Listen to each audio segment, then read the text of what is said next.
Hello and a very warm welcome to round 4 of the DVV Trophy, the GP Mario De Clerq, the Hotondcross in Ronse. Magnus Backstead is back with us today. Welcome. Thank you. I think we could say before we get into it today, if you like your cross muddy, they've come to the right place. Proper Belgian cyclocross today, full of blubber as they call it over there. So it's going to be a great one. Now, if you haven't been with us for the DVV Trophy so far, this is how the series has panned out.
Series so far. I've got to say that Urban Cross in Kortrijk, that last round. What did you make of that one? Well, it was a different type of course. It's a very special race, I think, and I think something that's really going to take off in the future as well. Just bring the cyclocross into more towards the city centre, and with that, get even more public there coming to watch the racing. So, yeah, different, but I certainly enjoyed it.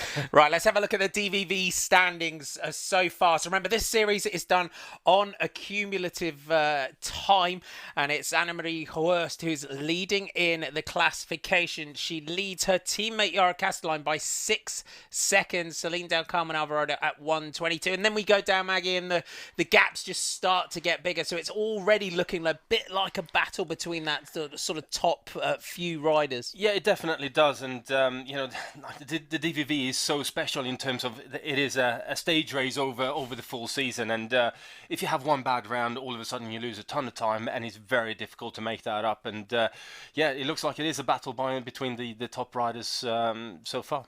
Right, today, bit of a historic one. So it's the first round of the Helen 100 today. If you remember last year, Helen Wyman decided she was going to fund 100 young riders, young girls, to race in the British National Championship. She then created that race along with Galazzo in the DVV Trophy at Leeuwenhout last year. I think Zoe did that one, didn't she? And now it's grown into a series. So we caught up with Helen a little bit earlier on in the week. And before we got into today, also former champion and big legend Sanne van Passen and Bobby Traxel, just to hear their thoughts. Last year was the first ever junior women's race which didn't require selection, and anyone could ride, and it was for the newlingers as well, so the 15-16-year-olds as well. And then this year we had a European Championships, which was won by Puck Peters, and that was really cool, but still the juniors don't have to race each other. So for me, it was really important that we put together 4 races, and the DVV were really keen to do that because next year you can have UCI racing for juniors next year, and they want their own series. So I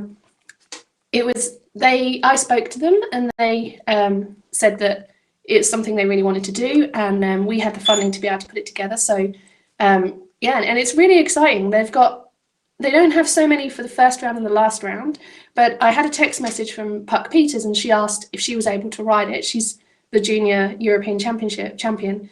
And she said she really, really wants to ride it because then she gets to wear her jersey. And you don't really think about it until someone says something like that. And that's the first time ever, and the only time that she'll be able to wear her jersey this year is in these 4 races. There are riders like Shirin van Anrooy and Puck Peters, Harriet Harnden, riders like that in the past who can be in the top 10 in elite women's races. But if somebody said to you, you can go out there and you can win that race, they'd probably want to go and win a race rather than anything else. But for the riders that aren't the very top right now, they have an opportunity to race their peers. Whereas normally when you're in a pro race, as soon as a rider can hold on to the front group, then they're taken away and you're no longer racing those junior girls. But now the junior girls have to make the race as well. And the race in Leeuwenhout last year was really exciting. the positions changed. The winner was quite a way ahead, but the other riders, the positions changed constantly in the race. So, it's a really nice opportunity for them to actually not having to be selected, but to test themselves against their peers. Bobby, Sana, thanks for joining us. Let's kick off. We've had a really important day today, Sana. We had the first of this winter's Helen 100 series for the juniors. So how important, as a former pro, is this series now and the development of this for women's cyclocross in general, and for these junior riders coming through who are getting to race on the big stage against their peers, against each other? Yeah, that's very important, because at a young age you get the podium to show your results, or show the best of you, and otherwise you are in the back or you are in the bunch with the older woman, and it's not they are not getting serious about it, and now they are getting their podium. I think it's very important. Do you think, as a young rider as well, and as a rider developing, because we see it a lot in women's cycling when they go from junior straight into elite, do you think as well that you almost lose that fire to win in a way, or learn how to win? I think the last one, they are learning how to win, and it's also nice to compete and to be on your own podium. If you are all together with the elites and under the 23, you are not on the podium, and I think it's very good they are on the podium. They are earn their credits, and I think that's very important for their development. And Bobby, I think we saw that Pug Peterson took the victory today, and for her, it's one of those only opportunities this year to race in that European junior jersey, and that's a really special thing, isn't it? Yeah, it's one of the small chances you have to wear that special jersey. I think that will give you extra power, extra motivation to do a good race, and she did, of course. She is special because she's so young, but already so good, also in the elites category. But this will be a really amazing point for her.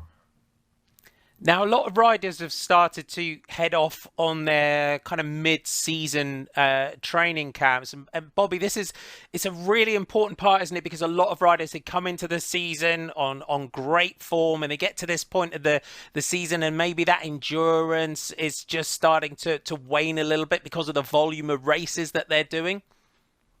Yeah, exactly. They do a lot of endurance during the summer period.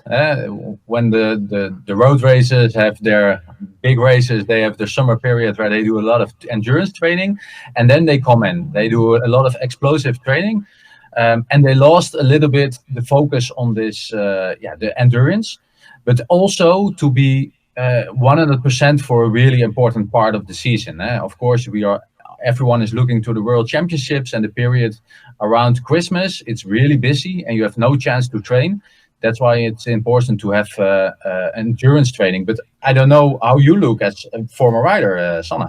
For me, it was a very nice period also to take a break, also mentally, because you are focused, and every week again you are racing. And when you're going to Spain or somewhere else when there is sun, it's very good to load your battery also mentally. And that for me was a very important reason to take this break. Well, thanks both of you. We love your insight, love catching up with you. Have a great race call today, and we'll catch up with you again soon. Ciao. Thanks. Always great to catch up with Bobby Traxler and Sanne van Passen, get their insight, our colleagues over at Eurosport in the Netherlands. And Maggie, I think what we keep talking about all the time is the growth of the junior girls category, and you're very well connected to that with Zoe. But we talk about learning to win and being able to win and racing your peers, and you can't you can never underestimate that, can you? It's so important. No, like Sanne was saying, it's one thing following the wheels with the elite riders, and that's very impressive that some of these riders are able to do that. But at the same time, you don't get to create a bike race. You don't get to create that winning opportunity and think tactically. It's all about really hanging on for as long as you can and draw yourself clear from any of the other junior riders that are taking part in that race. So to actually have to play the tactical game and think about the bike race in a different way is obviously a great opportunity. And but also in the Helen 100 races, there are younger riders. So as we were saying, Zoe's getting to ride there, although she's an under 17 rider rather than an under 19, which is the junior. And that kind of creates the same sort of scenario really for Zoe as it does for Peters and Jennifer Anroy when they ride with the elite. They get to ride up, which is obviously very, very good. You see where the next level is. You sort of it gives you something to strive for and really focus on with your training and so on. Right, before we get into today, let's have a look at who we have on the start list today. We've got, again, a really, really great field of riders. You can see already the conditions that the riders have. And it's a who's who, really. Salacan, Anna-Marie Hurst, the usual riders, Selene, Carmen, Alvarado. But Evie Richards, so excited to see Evie Richards back today for Trek Factory Racing. Yeah, that's going to be really interesting because obviously she had a great start to the World Cup campaign over in the United States, and then she's had a bit of time out from obviously having had a very busy mountain bike season and the first part of the cross season, and taking some time out to train. And I'm really looking forward to seeing what she can do here now against the best riders in the world again. Marianne Norbert Ribeiro as well from Exposure. She had a great start to the season. She had like a lot of riders, a bit of mechanical and things last time out. I don't think she's far away from that sort of breakthrough victory. When we look at the likes of Evie Richards, where the conditions that they had over in the US on those World Cups, it's very, very similar today. We know how much she excels in those sort of conditions. Yeah, and I think that's half the battle. You've got to love being out there on the start line when you got these the amount of mud and rain and wind that we have today. It is typical what we call proper cyclocross weather. And but like I said, some of these riders are really knocking on the door right now and getting ready to take that next step up, and given them one opportunity, they will take that and gain the confidence as well to going forward and to start winning and start challenging for podiums on a regular basis. So there's quite a few riders here now that I'm looking at that really will be very close to their first win. Right, the riders are down on the start line. We'll go right over to that. Don't forget to subscribe.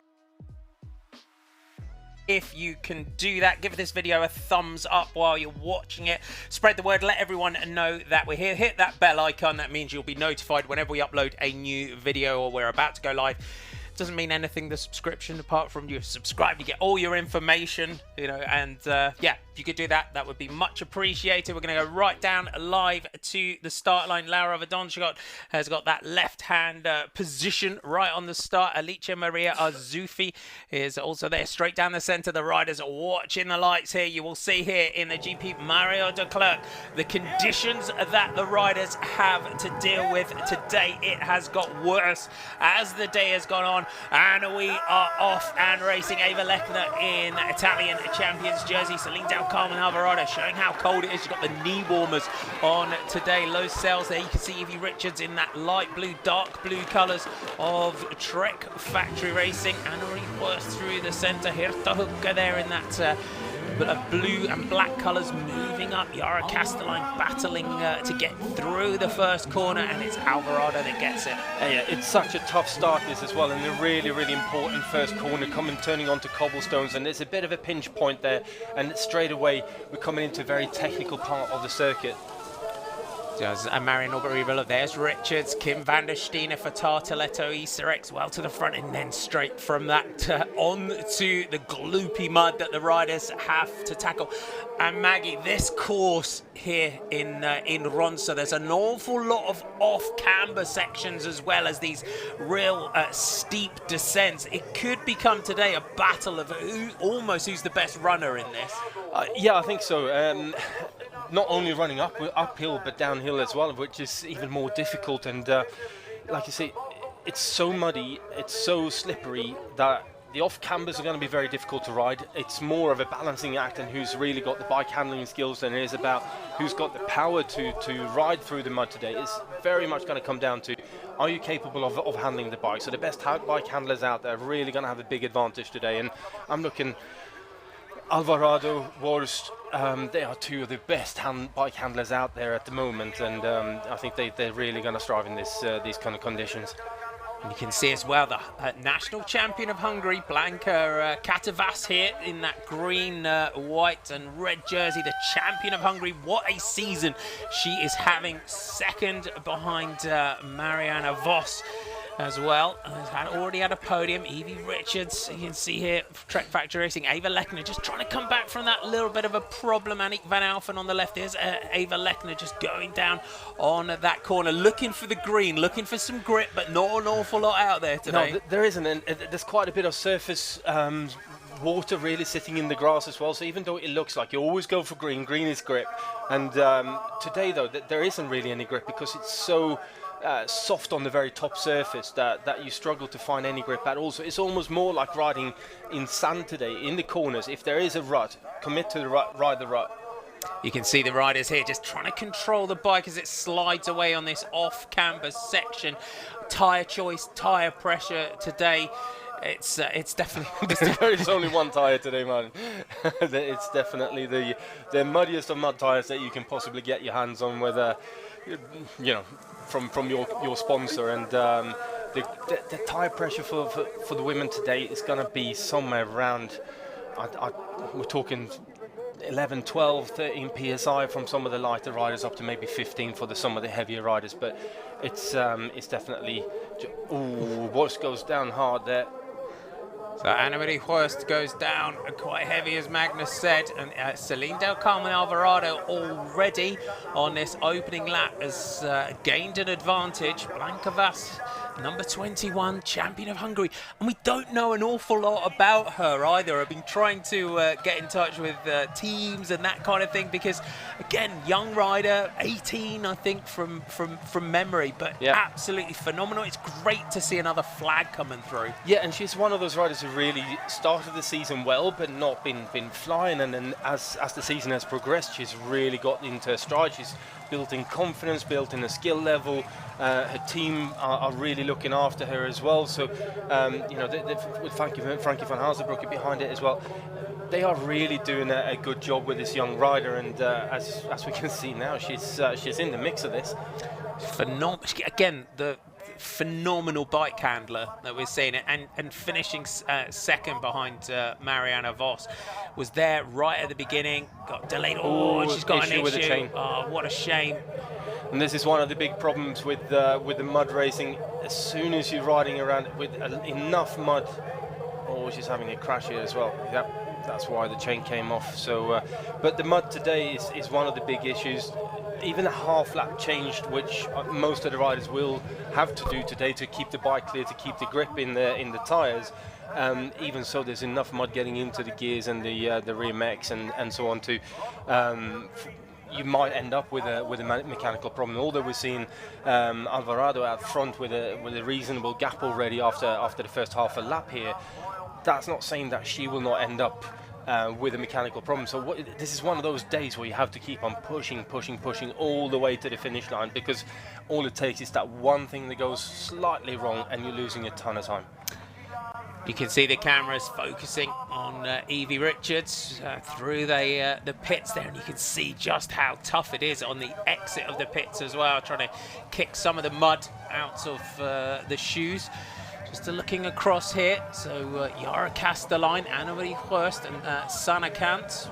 Again, those shots, you can see just how deep the mud is here. The European champion didn't have a great day in Zonhoven, and these ditches, we saw that with Blanka Vos, they kind of drop into them, and they kind of get there's quite a bump. They're getting quite gouged out quite quickly. Yeah, they do, and of course you tend to pick the same line as the rider in front of you, because you've seen how much grip that creates, and you can kind of prepare yourself for when you hit it.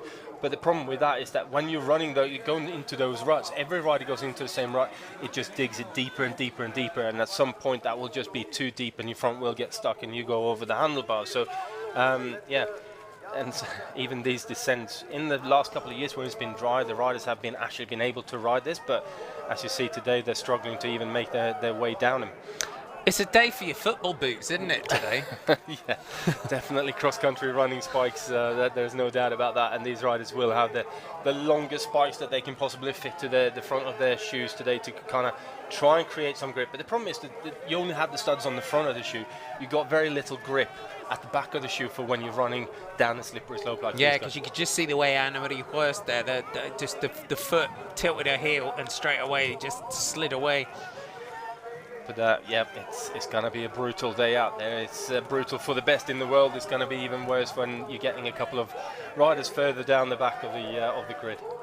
And there's your leader, Selene, Carmen, Alvarado, and looking good here in Ronse. If you're just tuning in, welcome aboard. This is the DVV Trofee round 4 in Rosa, the GP Mario De Clerq, the Soudal Hotondcross, the elite women's race in its entirety. If this is the first time you've joined us here on GCN Racing, welcome aboard. Don't forget, give us a subscribe and a thumbs up. Be able to bring you, help us bring you more great cyclocross action. We've got a very, very busy time coming up over the Christmas period as well, where you'll be able to just kick back and watch plenty of phenomenal racing. Sana-Can, these are the sort of conditions where we generally in years past have seen Sana-Can really come into her own. Yeah, she definitely hasn't. She's always been very, very powerful on the bike and been able to ride the mud, obviously technically very good in creating grip. And it's a lot about body movement on the bike and finding that biting point where you're not too far back over the saddle and you're not too far forward over the top of the bottom bracket, but just feeling how much grip you have and try and sort of shift your body weight around until you find that biting point with the tyre. But she hasn't looked great yet. But Evie Richards here is really moving up very, very quickly. She seems to be enjoying these kind of conditions today. Evie Richards is on a charge here, throws her glasses into the side as the Trek Factory Racing rider. Just running up on this here, Ellen van Looy, just trying to find her feet. Marianne Norbert Riberola alongside her. Do you think it helps the riders that might have that sort of mountain bikey background in the really tough conditions like this? Yeah, I think it does. Although this particular course, the way it is today, the only time where you're really having those advantages as a former mountain biker is on the descents and in the corners with the slippery conditions. But as Catelynn goes down there, you see how difficult these kind of conditions are today.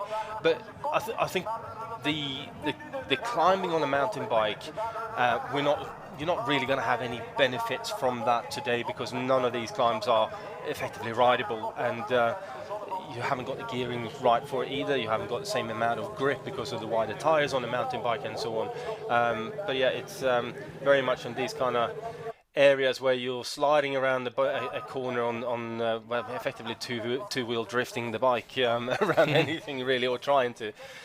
Worth keeping a bit of an eye here now with Selena Alvarado going up into quite a decent lead. She's only 1 minute and 22 seconds down on Anna-Marie Vos in the overall classification for the DVV Trofee, with Yara Catelynn 6 seconds behind Vos. So very much worth having a bit of an eye on that clock as we go past the finish line the first time around. You see Marianne Norbert Riberola trying to stay with Evie Richards here. There's Alicia Maria Arzufi well up there as well. Kim van der Steener is the next rider through. So we're almost here, our top 10, and then Ava Lechner is the rider. Lechner got it wrong on that last corner as well. There's so much mud on the tyres, you just literally haven't got any grip whatsoever. Hooker and Verdonschott with the riders just behind her. And then Selene Alvarado is coming around to the end of lap 1. There's Anna-Marie Vos, that big tumble that she took on that opening lap. You're looking at these first few riders, it's only Alvarado at the moment who's kind of been living a charmed life on that opening lap, isn't it? Yeah, it definitely is. I think pretty much everyone has been on the ground at some point here. So yeah, if she can keep a clean slate on staying on rubber side down, then that's definitely a winning concept. There's no doubt about that. But it's so much finding that grip level today. It's so difficult because it changes from corner to corner, from section to section, and then you hit the tarmac and you believe you're going to have enough grip. So it wouldn't surprise me if we see 1 or 2 riders sliding off going on to the tarmac.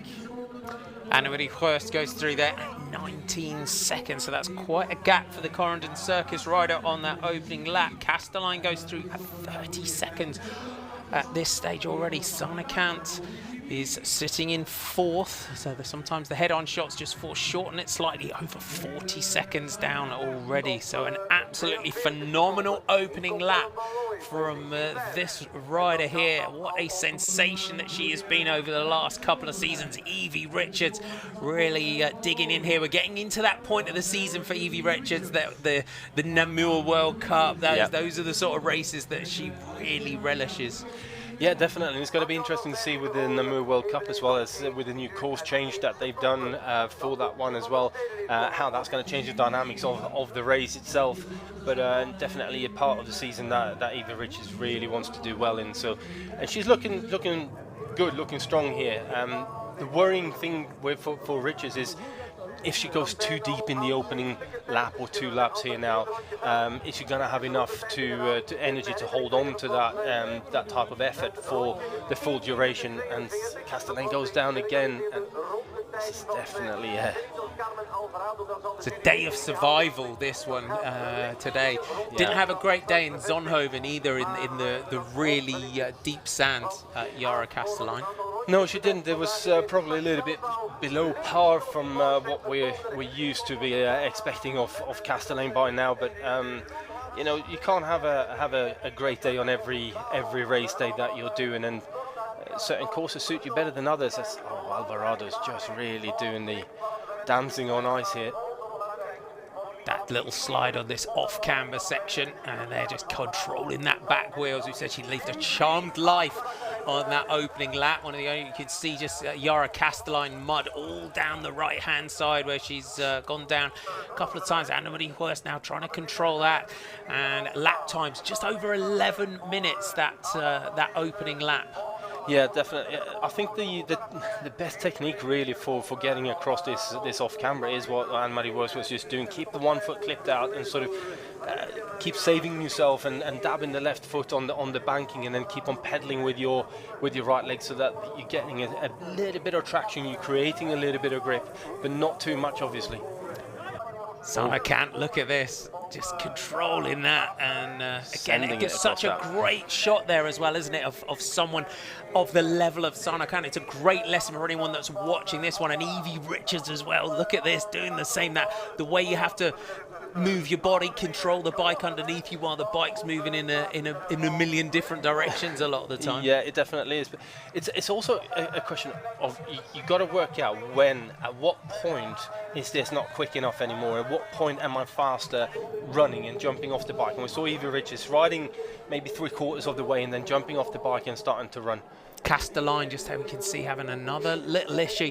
It almost, we just say, looking at the last couple of weeks, almost sometimes when she starts to get these issues time and time again, the head's just starting to drop. She's still a very young rider, Yara Catelynn, which is something that we've got to remember. It's having and building that resilience, isn't it? Yeah, it is, definitely. And once you start getting things wrong and you've had a couple of slide outs and you come off a few times, you tense up a little bit more, and all of a sudden the bike isn't as supple underneath you. You're not quite as dynamic on the bike itself, and that creates further issues again. So just having that mental strength to not worry about it is not a problem.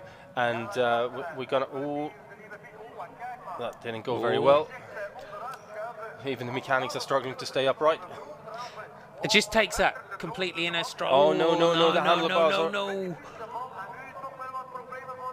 Didn't notice that. She just picked the bike straight up, and that's lost just a few seconds there for Alvarado. We were just talking about mental strength, and this is one of those times here now where she's going to have to do that. But I think what's happening here, there's so many riders on the start today, and she's really struggling the mechanics are struggling to get the bikes clean enough. So I would say when you're looking at getting towards the men's race with Van der Poel and the top riders there, they're probably going to have to get to the pits with 3 bikes, because it's such a trail of a queue up to the jet washers, and the jet washers are provided by the organisation. So it's not like you bring your own jet washer for your own team and do your own thing. This is all rigged up by the organisation. Same thing for everyone. but I think you definitely would be advised to take 3 bikes into the pit so you don't have to rush to get one clean. It almost looked there like, I think it's her dad that's in the pits as well. Almost like he decided he handed the bike to the second mechanic and changed his mind on which bike he was going to take. Yeah, I mean, it's a stressful time for the mechanics, and if you're a parent, then it becomes even more so because you've got a different emotional interest into the event that's going on. So staying cool, calm, and just really looking at it objectively, what is the best thing to do, and just deal with the situation as it is in front of you. That's the best way, really. But everyone gets it wrong at certain points in there, and cyclocross definitely more so than other events. Alvarado on this downhill here, we said a great camera angle here, just trying to find the footholds. You can see on Alvarado though, she's taking it really nice and steady, looking for her foot at the best sort of foot place to put her feet to get some grip and not start sliding. So she's really methodically going at this race and really thinking about her lines, and even to the point where running, where does she put her feet, where is the most grip for, so I don't slide down the slope. That camera angle there just saw Anne-Marie Worst chasing to try and get back onto Selene. Alvarado, the rider, going clear for Corendon Circus on the opening lap. 11-minute that first lap. Could be 4 laps? 4 laps, yeah. I think it probably will be a 4-lap race today. It's been a tough one. Just a few shout outs. Fabian from Germany, thank you for saying hi. If you want to shout out, just put your name and where you're from. Remember, if you've got any questions for Magnus Backstead alongside me, you can do them, or we can post them at the end of the broadcast. If there's a question that we see that's relevant to the race, we will take that one. So thanks for checking in. Christopher Rose saying hi. Adrian Hibbard, loving the mud. I'm glad everyone, all of you. Michael Kobeck, just saying hi as well over on the forum.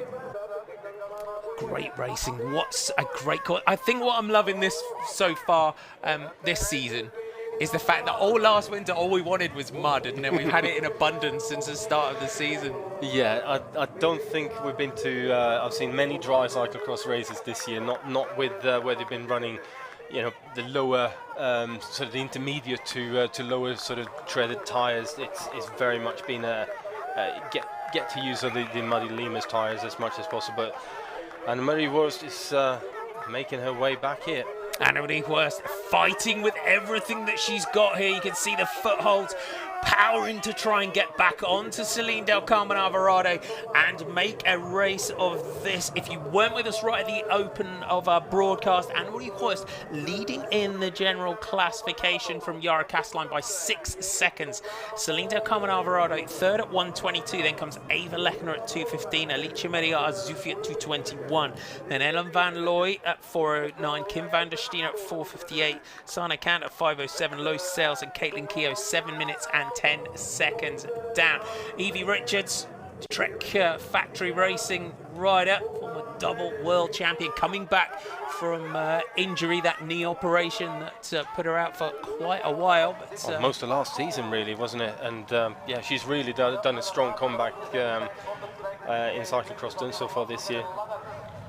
Can Anne-Marie Worst get back on here? It would be great to see her if she does. Powers up through that section. She has got Selene Alvarado in her sights. Alvarado know that she's in a race, and this gap in Magnus, in terms of cross Magnus, for anyone that's watching this that's new to cross, this is a minute kind of gap. This is closable with an error in the pits, as we just saw a little slide out on one of these off-camber sections that can just disappear.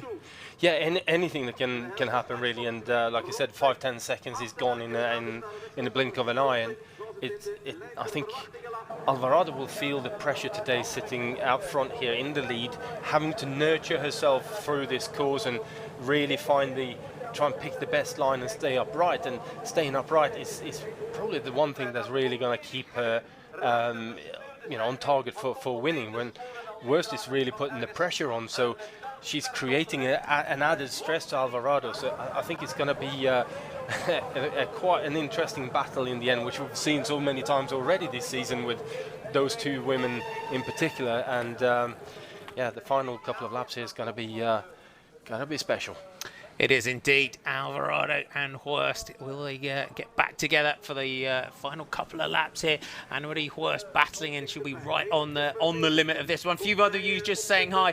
Imelda March from Chicago, thanks for saying hello. Nelson Ruiz from the Dominican Republic, thanks for saying hi. Of course, where Selene Del Carmen Alvarado is from before she moved to the Netherlands. Callum Sutherland from Ontario in Canada. Thanks all of you for getting on board. Youth Cycling, spelled Y-O-O-F. Thanks for checking in as well.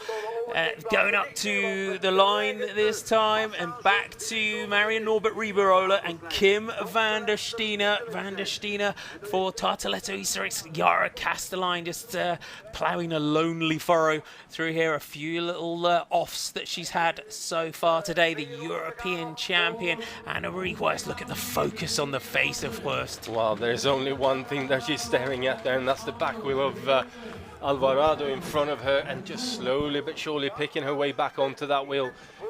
Sanne Kant here, she seems like she's losing a little bit of ground again against Castelline. 18 seconds. Anna Marie Hurst pulled back on that lap. That's impressive. It is definitely helped a little bit by Alvarado's pit crew, but at the same time, you take what you get really, and it's part of this sport. Is you've got to get everything perfect, whether it's the bike changes in the pits, or whether it's your lines, whether it's tire pressures. Everything has to be right, and it's so many variables in cyclocross, which is I think why I really enjoy it so much. It's never a given, not until you cross the finish line. Yara Castelline going through at 40 seconds, so just losing another 10 that lap. Castelline. This is going to come down to the minutest of errors here, this race. Sanne Kant going through there at 57, so she's lost another 15 seconds on that lap, while this rider is gaining all the time. Evie Richards going through in 5th place. She's going to be just over the minute here, 1 minute and 10 for Evie Richards. Then Alice Maria Azufi goes through in 6th, and then Ellen Van Looy goes through in 7th. Beerinx is second. In terms of tyre pressures, quite an interesting one. Do riders always run the same front and rear pressure the same, or is it something that anyone would ever vary?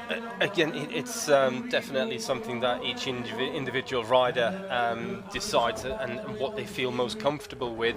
I can speak from Zoe's point of view. We always run probably 1 psi more in the rear than we do in the front, just obviously because you've got a little bit more weight on the rear, and especially if you've got any edges, like you're going from mud, grass onto tarmac road. If you've got any kind of sharper edges, then just give a little bit more sort of bounce room, so you don't hit through the tire on those particular parts. But today it's all about how low do you dare to drop your tires to create the maximum grip.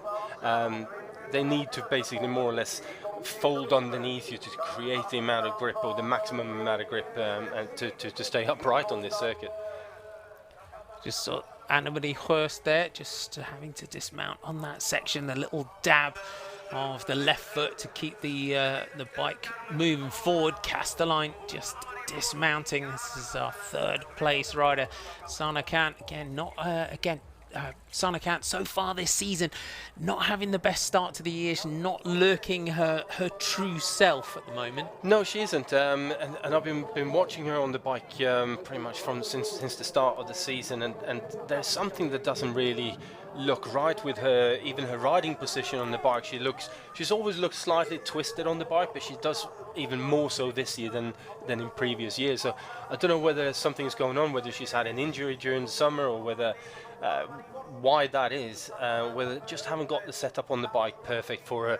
So but yeah, she doesn't look herself 100%, which it's a shame when someone in the World Champions jersey doesn't really live up to the expectations. And I'm not saying from us as spectators and fans of the sport. It's probably from her own point of view, and her coaches and team as well, where they're starting to get to that point now where it's getting frustrating, because she's putting the work in, but she's not getting to where she wants to be. Anna Marie Hurst here just surfing the mud as she tries to find just that last bit of the gap here to Selene del Carmen Alvarado. Through that ditch, we saw Blanca Catavas just go down earlier on in the race, when she was up there on that section. Worst just controlling the bike, just riding the rut here, as you said a little while ago. Riding the grip, because most of the time if the bike changes direction, the worst thing you can do is try and counter steer, try and stay on the line. You just got to follow the bike where it wants to go, and usually that's where you got the majority of the grip as well. So just keep on letting the bike take you across the circuit, and as long as you don't end up in the advertising boards or the ropes, then you're fine. It's yeah, like I said, just keep on putting the power down and keep the bike upright.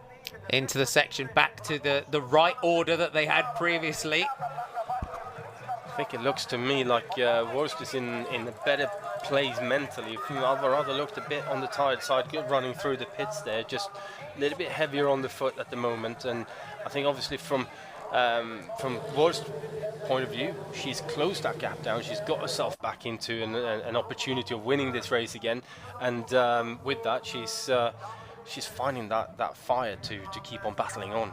Yara Catelynn, you see the effort etched on her face as she went into the pits. It's something that you don't see a lot of, is it? Going into the pits running, shouldering the bike and exiting the pits still running. You don't see many sort of running bike changes, and it's not something that's practiced an awful lot, but something that you definitely need to practice and need to learn to do, because at some point, sooner or later, you will need that skill. And it's one of those days today. What a race we've got on our hands again. If you're just tuning in, welcome aboard DVV Trofee round 4 here in Ronse, the GP Mario De Clerq, the Soudal Hotondcross, moving from its October position from last year, a little bit later in the season, and already Lloyd battles through to the front. A phenomenal lap that she closed down to Selene Alvarado, went through at the end of lap 1, 19 seconds down after that crash. And it went through at 1 second and now goes down. And this is where this could be the key position here on this final lap. She just caught the front wheel, and that hands Alvarado the lead again. Yeah, it does. Alvarado seems to have the technique nailed on getting down that slippery slope, still on her feet, whereas most of the other riders really have struggled with that.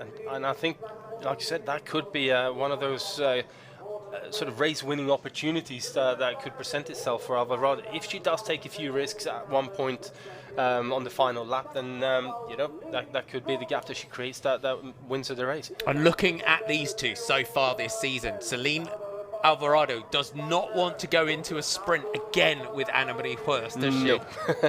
No, she's not had many races where she's kind of come out on top coming into a sprint with Worst. So yeah, she's definitely going to want to try and go clear as early as possible. Evie Richards here is really doing well. She's now caught Sanne Cant and is riding away from Cant. She's currently in 4th now.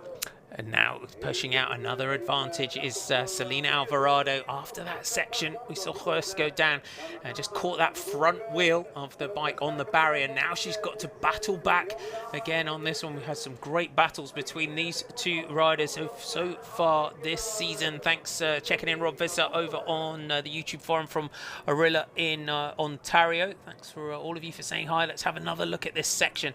And Alvarado just looks the more confident here. It's more sure-footed. Yeah, she is definitely. She keeps on sort of looking as to where she puts her feet and finding that grip in a way. And it's a technique that needs to be practiced as well. And many cyclocross riders always talk about the descent where you have to run down, how difficult it is to dig your heels into the ground and get that grip to not slide out. What was interesting, though, looking at that section, was how close she got to her when she went down. Yeah, definitely. Really bossed through the gap. Catelynn, bike on the shoulder, trying to defend that position. If you've not been with us for the DVV Trofee so far, as we said, it's done on a cumulative time rather than points. So if you miss a round, you lose 5 minutes. And the gaps, it just means that at no point you can sit back and think, I'm right to the finish now. Right. I'm having a rubbish day. No, you can't, and like we said, it's Anne-Marie Vos is currently leading this, and a minute and 22 seconds further back is Alvarado. So I think if Vos can stay very, very close to Alvarado in crossing the line today, then that is almost a win. It's not obviously not crossing the line first, but I think she doesn't want to give up any time really if she can avoid doing so. So even if it's a second place, but you're on the wheel of Alvarado, then that's a solid round for Vos today. Gerhard Kreuwagen as well just pointed out, no love lost on that corner. Okay. No, definitely just not. as we pointed out. Well, that's the thing with cyclocross. You can't really have that level of respect and sort of be too nice about it. There's usually one line, and it's either you or it's going to be the other rider taking that line. So yeah, you gotta be quite harsh and for decisive in the ways that you take the corners. Like we're talking in road racing, people dive bombing you on the way into corners and so on. That's part of the game here. You have to do that to overtake riders and to get yourself in the right place for the next section of courses coming up, which can be technically difficult or whatever. So yeah, definitely Alvarado did the right thing. Alvarado pressing on here. Hurst just trying to close that gap down. You can see the Toyo Tires sign. They have the Toyo Tires quick start competition. Catelynn not giving up without a fight here. She knows this third place. She can't lose any seconds at all or minimise that time loss if she wants to challenge for the DVV Trofee overall come the end of the season. If you're enjoying watching Evie Richards in action today, and here she is with that Red Bull helmet on, make sure you check out the final episode of this series of our Cyclocross podcast with Jeremy Powers. He caught up with Evie a little bit earlier on in the season, so it's great to see her back and racing. So make sure you check out our podcast wherever you get your podcast from, and there's a great battle ensuing here between these two. Yeah, definitely. I think Richards has done a great ride so far in this race, getting himself from a little bit further back on the starting grid and making her way up here now, and is currently riding in 4th place. So I think she should be pleased with her performance, but knowing Richards, nothing but a win really counts. Not really. And here's Alice Maria Arzuffi. 33.50 was your lap time. We are now on lap 4. Anne-Marie Vos, you saw that section, that downhill run around that corner, that deep blubber mud that we've got today, tractor pulling mud as Meredith Miller calls it, and it just afforded Alvarado an opportunity to just boss her way through as Anne-Marie Vos lost her footing and then back into the lead. And if we get some close-ups of her face, you can see the right on the limit here, and goes down and really was pushing it on that descent. Yeah, she was definitely taking a few risks there, and that's the first one of the day for Alvarado. So she's done incredibly well up until that point to stay rubber side down. And that's it, isn't it? You've got to think, I've got this gap, I've got to defend this gap. But when the gaps are this small, you've still got to push absolutely everything you can out of this course. Yeah, because you never know when the bike is going to slide out from you, like it just did for Alvarado. And the key thing is to, when you're getting up there, not to panic about that, and just sort of get back into your rhythm, find your way of riding again, and keep on plugging away. Yeah, just when you go down on that side as well, the first thing that really strikes is my rear mech okay? Is still on the bike. Usually when you land on the right hand side, you tend to take the rear mech with you, and your gears don't stop working again. Can Anne-Marie Vos of 777 get back onto Selene del Carmen Alvarado? I would say if she can on that we've got a fairly decent sized finish straight here in a power to power sprint. Hurst has had the edge so far this season.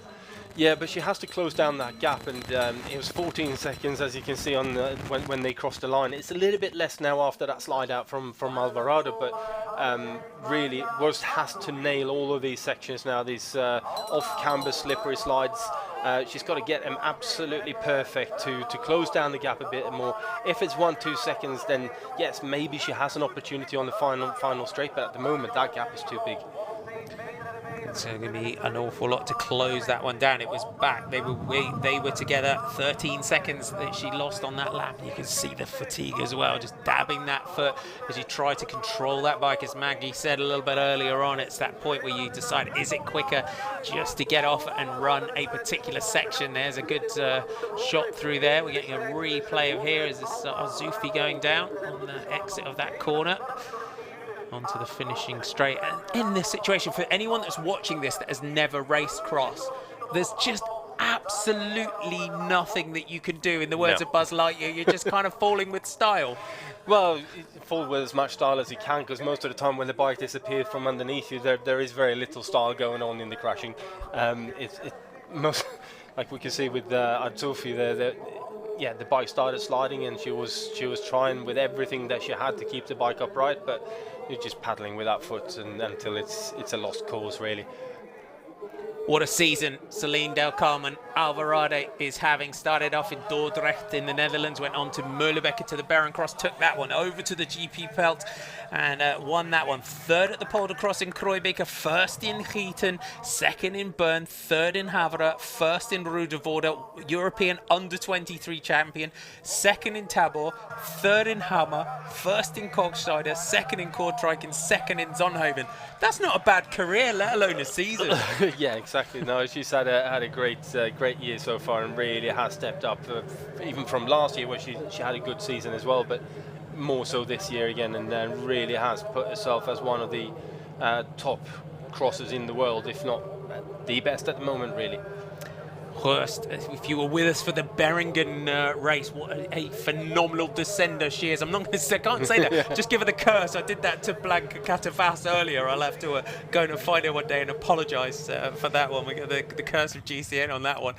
Into the pits for the bike changes this time. You can see the running bike change and beautiful fresh bike there. Yeah, they got the third bike into the pits now as well, because she's got two of those European Champions bikes, and she's just now picked up that grey one that she's using. So yeah, I think the pit crew realised that this is not going to work out. Sprinting Annemarie Horst here. Again, it's a great demonstration for you if you're just getting into cross or you're new to it, and you can see just how those minutest of details can make the difference between winning and losing at this level. Yara Catelynn, one of the most exciting riders again that's really emerged this season, has been on the top step of the way. I think for me, one of her best rides of the season, as well as that European title, was the race at Koppenberg. It was phenomenal. I think a little bit of work with as in conditions like this and races like Zonhoven, that will just come with time. Evie Richards powering on here for Trek Factory Racing is caught up in a battle here with the world champion Sana Kant right behind her, the Eco Creelan rider. Evie Richards, great to see her back into cross. Started so well over there in the USA. I think now looking on this final lap here, just powering on is Evie Richards. Check out her website as well. If you have a little search, Evie Richards, she's got some great interviews on great blogs and things on her website as well, just talking about coming back from those injuries, battling back against that and having to take time off from racing, and going through there. Alvarado again, clean on that one, clean on that rundown every single time, and I think that's been vital to her performance today. Exceptional bike handler, and Hollis Duncan just saying Jolanda Neff would crush these conditions. She loves these sort of conditions, Jolanda Neff. Yeah, she definitely does. As well, don't forget tomorrow that you can catch the US Nationals to certain territories here on GCN Racing. Tomorrow, Jeremy Powers is over there for that one. So if you're racing in the US Nationals this weekend, good luck. Let us know if you're racing. Let us know where you're watching us. Annemarie Horst from 777 is sprinting to try and get back to Alvarado. She absolutely smashed the gap, and then Alvarado went away again. I think Alvarado, just at that point where Worst got on as Catelynn, slipping and sliding away, manages to control that, catches the bike where her teammate Anna-Marie Worst did in that battle with Alvarado. And I think when Worst caught her, it was just the point where Alvarado was starting to look like she was on the brink of the red line and just starting to tip over the top of it. Yeah, she did, but I think Alvarado then as well really just stayed really mentally focused and just had that sort of procedure where she's, okay, let's get every single corner clean, let's get every rundown perfect, and even if it seems like it's a second slower, in the long run that's going to work out better. And I think, to me, that's been the key thing for Alvarado today, and the reason why she's so with such a gap in the lead is that she has nailed every part of this course every single time. Evie Richards has got away from Sana Count here. Looking at Sana on this course, looking at her today, looking at her so far this season, we are in women's cross at the moment. We are almost having would you say, a generation shift in the way riders are, the way they're tackling the courses. And as Sana now, who gets into her 30s, your physiology starts to change. Yeah. The way you need to set your bike sometimes can have to change, and sometimes when you've been at the top of your game for as long as she has, sometimes would you say you almost need to kind of take a step back and revisit, okay, how am I going to compete against the likes of Alvarado and Catelynn? Yeah, I think you're definitely right with that. It definitely takes a change, and sometimes you end up doing the same thing for such a long period of time just because you are winning. And then all of a sudden you get these new riders coming up. They're young, they're hungry, they really are on another level in terms of their technical ability, their strength, their speed, and everything else that comes with it. And at that point, when you start getting beaten, it's having the patience and having the people around you to realize, hang on a minute, if we keep on doing the same thing, can we expect a different outcome? Or do you have to go back to the point where, okay, we really need to revisit this. What are we doing, and how can we change this? How can we improve, and take a punt at something and see whether you get a different outcome? Alvarado, one of the riders in the last couple of seasons. Last few seasons, I remember watching some of the races back from just a couple of years ago, where she was riding as a privateer before she was picked up by that Corendon Circus team. Anna-Marie Worst, a little dab of the left foot out of that corner. What again, a great battle that she's given us today with Selene, Carmen, Alvarado. Just a little shout out as well, while we're in the women's race, from Helen Wyman. The Helen 100 should be once again refunding entries for junior youth AB women for the UK Cyclocross Nationals, and you can apply for that. HelenWyman.com/Helen100 UK. Doing a great job is Helen Wyman to really try and develop a women's cyclocross. Yeah, that's a fantastic initiative to get young riders to take part in the national championships, and in keep them motivated in the sport as well. They all know that someone is watching, and someone of her level with the connections that she has as well. It's a great thing.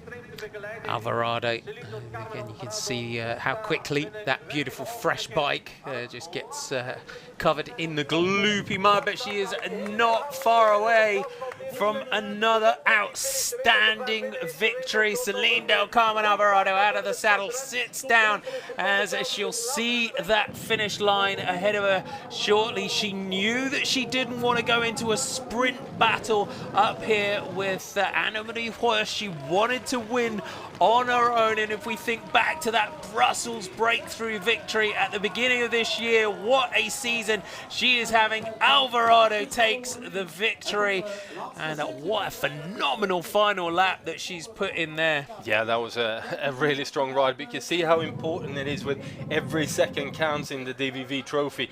Alvarado pushing all the way to the line, didn't sit up to take any kind of celebrations whatsoever. It was just getting across that line. And the same thing for Worst here now. She comes across in second. Anna-Marie Worst at 20 seconds. Yara Catelynn battling through the issues that she's had today, those falls, those tumbles, and again it shows that resilience of the rider, the European champion, to just put those little errors behind, dropping down this bank and then from the mud onto the road for the sprint up the hill to the finish. 1:16, she has to come across the line to stay ahead of Alvarado in the general classification for the DVV Trophy. So Catelynn has lost quite a bit of time today. She has indeed. Here's Evie Richards from not a great gridding position. Steadily worked her way through the field. Here comes Yara Catelynn, as Magnus said, every second counts. Got to sprint up this finishing climb here, and 1:11. Yara Catelynn comes in there. Evie Richards from Trek Factory Racing, a great day out, as she will take 4th place today. As you said a little bit earlier, anything less than a victory, she's probably winning. But it's a great day. Well, when you're looking at your first outing of the season, really, after a break and having had a off season, really, that's a good ride. Evie Richards, a little wave to the crowd. You can see it on the road there. You can see the tyres, the tyre pressure, how light that they're running their tyres. So 1:44 there for Evie Richards. And here comes Alicia Maria Arzuffi. This is that called dropping down off that bank onto the road, that change in surface. And slide off camber as well. Sana Cat is going to come in for 5th place today. The Eco Creelan rider, another a day for the world champion. Just battling on here. She'll be. She's just. You can almost feel it. The crowd, the expectations, and knowing her herself, that looking, waiting, hoping for that form to come. Yeah, I think everyone is starting to wait for that, and I think she's really starting to get quite frustrated with the scenario as Arzuffi and Van der Steen is going across the line here. I think Kant really is starting to question what is going on. Why am I not finding this? I can't live with these guys. And it's one thing being 4th and 5th, but being 4th and 5th with 15 to 20 seconds. But she's losing, the better part of 2 minutes. Ellen van Looy at 2:49. This is Marion Norbert Riberola from Experza. So good top 10 today. She's behind Ava Lechner. Lechner took that tumble on the opening lap, and it didn't. It just today, the course, the conditions, just tough for anyone to come back from early falls. 3:17 for the Italian champion, 9th place for her today. Marion is going to come in for 10th place, so Norbert Riberola. 3 minutes and 30 seconds. I think everyone knows that they've been in a fight today, haven't they? Yeah, maybe not so much today, but tomorrow morning when they wake up, the body's going to ache in places where you didn't know it could ache in, because of the tension that you have on the bike, the slides that you're doing, the saves that you're having to do as well, is making your body do, move in directions it's not used to when as a bike rider. And I think there'll be a lot of tired, sore bodies tomorrow morning. These are the guys you feel sorry for. the mechanics. Keep him busy today. These are the days they live for, isn't it? This is not actually too bad. Proficiat op een loodzwaar parcours, de manier waarop je hier vandaag wint, maar je bent heel diep gegaan. Hè? Super hard sector today. Het is vanaf ronde 1 zat ik eigenlijk tot het gaatje te rijden. Maar ik bleef mijn eigen tempo rijden. Ik denk dat ik vandaag wel het sterkste was. Een paar foutjes in de materiaalpost en een paar fouten bij mij. Had a bit of an issue in the pits. Wat gebeurde er eigenlijk in de materiaalzone bij die val, dat probleempje met je begeleidersmechanicien? Ja, op een gegeven moment was het te zwaar daar om te rijden, dus ik stapte af. En ze wilden denk ik de afstand zo kort mogelijk maken, dus ze renden naar mij toe. Maar ik denk dat de communicatie tussen hun twee met de fiets afgeven niet zo heel goed ging, waardoor de fiets eerder werd losgelaten dan het eigenlijk had gemoeten. En de fiets en een van mijn verzorgers dus een val kwam. Ja, het is natuurlijk banen en een stuur stond scheef, maar ja, kan gebeuren. Daardoor kon Annemarie natuurlijk een beetje profiteren. Ze kwam terug bij jou. Wat dacht je toen? Ja, dat was wel even banen, maar ik kreeg over het hele parcours door dat ik gewoon kalm moest blijven en dat ik gewoon mijn eigen lijn mijn eigen tempo moest rijden wat ik deed. Kalm blijven was soms lastig, maar uiteindelijk kwam het tot een goed einde. Klopt het dat je normaal gezien dat belofte WK gaat rijden in Dubendorf? Nog niet van de dag veranderd om bij de Under 23 World Champs dat klopt, in inderdaad. Switzerland. Het EK en het WK rijden we hebben de beloftes. Toen gaan we een beloftecategorie af te maken. Still got a little bit of time in the Under 23, so je kan I want to enjoy that part. Bij de profs worden gezien, jouw huidige prestaties. Het is absolute wereldtop, ook op dit soort parcours. Inderdaad. En dat was een lastige keuze, vond ik wel. Maar volgend jaar ben ik elk jaar elite en kan ik niet meer terug. En nu, once I take the step up to the elite, then I can't go back to Under 23 again. So I want to give it one more year and see how it goes. Dan gaan we door met de tweede van de dag. Die zit hier ook even te bekomen. Annemarie Worst, geweldig duel, maar uiteindelijk, it's a great duel, but waar heb je het laten liggen dan? Of mogen we dat niet zeggen? Where was the fault? Ik maak gewoon te veel foutjes. Goed, dus nu ging het goed. Alleen just making too many mistakes. Maar als je dan 4, 5 foutjes maakt, dan lukt het gewoon niet meer. Get myself back to the front, but I kept on making mistakes all the time. Om overeind te blijven. Hè. Heel veel respect voor wat jullie hier in deze omstandigheden geprobeerd hebben. Hoe moeilijk was het ook om overeind te blijven in die wind gewoon? Ja, het klopt. Het waait ook heel hard. Staying up straight with the wind today was difficult. En dan word je ook aan de kant geblazen. En natuurlijk is het ook extra zwaar als je omhoog moet, het wind tegen. Maar het was vooral heel glad. En it's just super slippery out there. And het was heel zwaar. You know, even when you're going over that edge, the wind was hitting you backwards and your feet were sliding away from you. It was really just difficult to stay upright. Die er nog zitten aan te komen. En er komen nog wat zware wedstrijden aan. Als de weersomstandigheden zo zijn als dit, dan is het nu natuurlijk niks. Dus dat wordt lastig. Maar ik denk... It's going to be difficult to defend this. 1 minute is nothing really when you come to cyclocross, but we're going to do what we can to met die mooie tweede plaats. En dan zoeken we de derde van de dag. En dat is dan Catelynn geworden, denk ik. Yara Catelynn.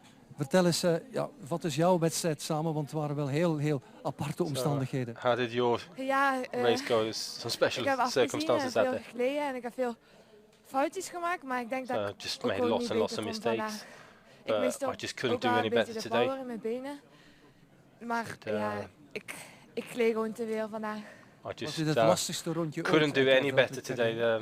Just kept on crashing, kept on wel, maar vorige week was ook heel lastig voor mij. Dus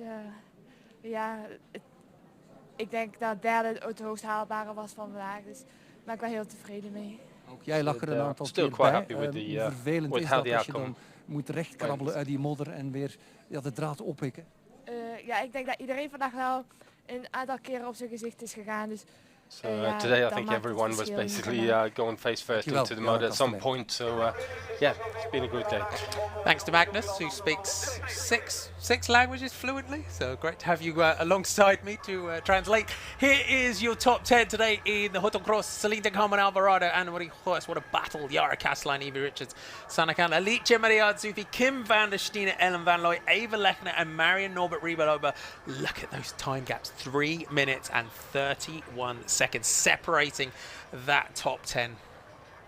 Do you know what I've come up with? What's that? You know the shoes that kids go around. You see them in shopping centres, Heelys. Yeah. I think I've just created something for cyclocross for those downhill runs. So when you flick your heel up, the little paddle comes out and it just holds you. Oh right, yeah. Yeah. I thought you meant for training to learn to slide on your heels. I'm going to patent that one. That might work as well. You could get on some Heelys, but I think some studs or a little paddle comes out of the back just to control. No, okay. Anyway, I'll patent that one. What a race! What can we say about that one? Conditions and the interviews there particularly from Yara and Anne-Marie saying I just made too many mistakes. Well, it's definitely a race where the mistakes paid a lot of, it basically held the riders back a lot.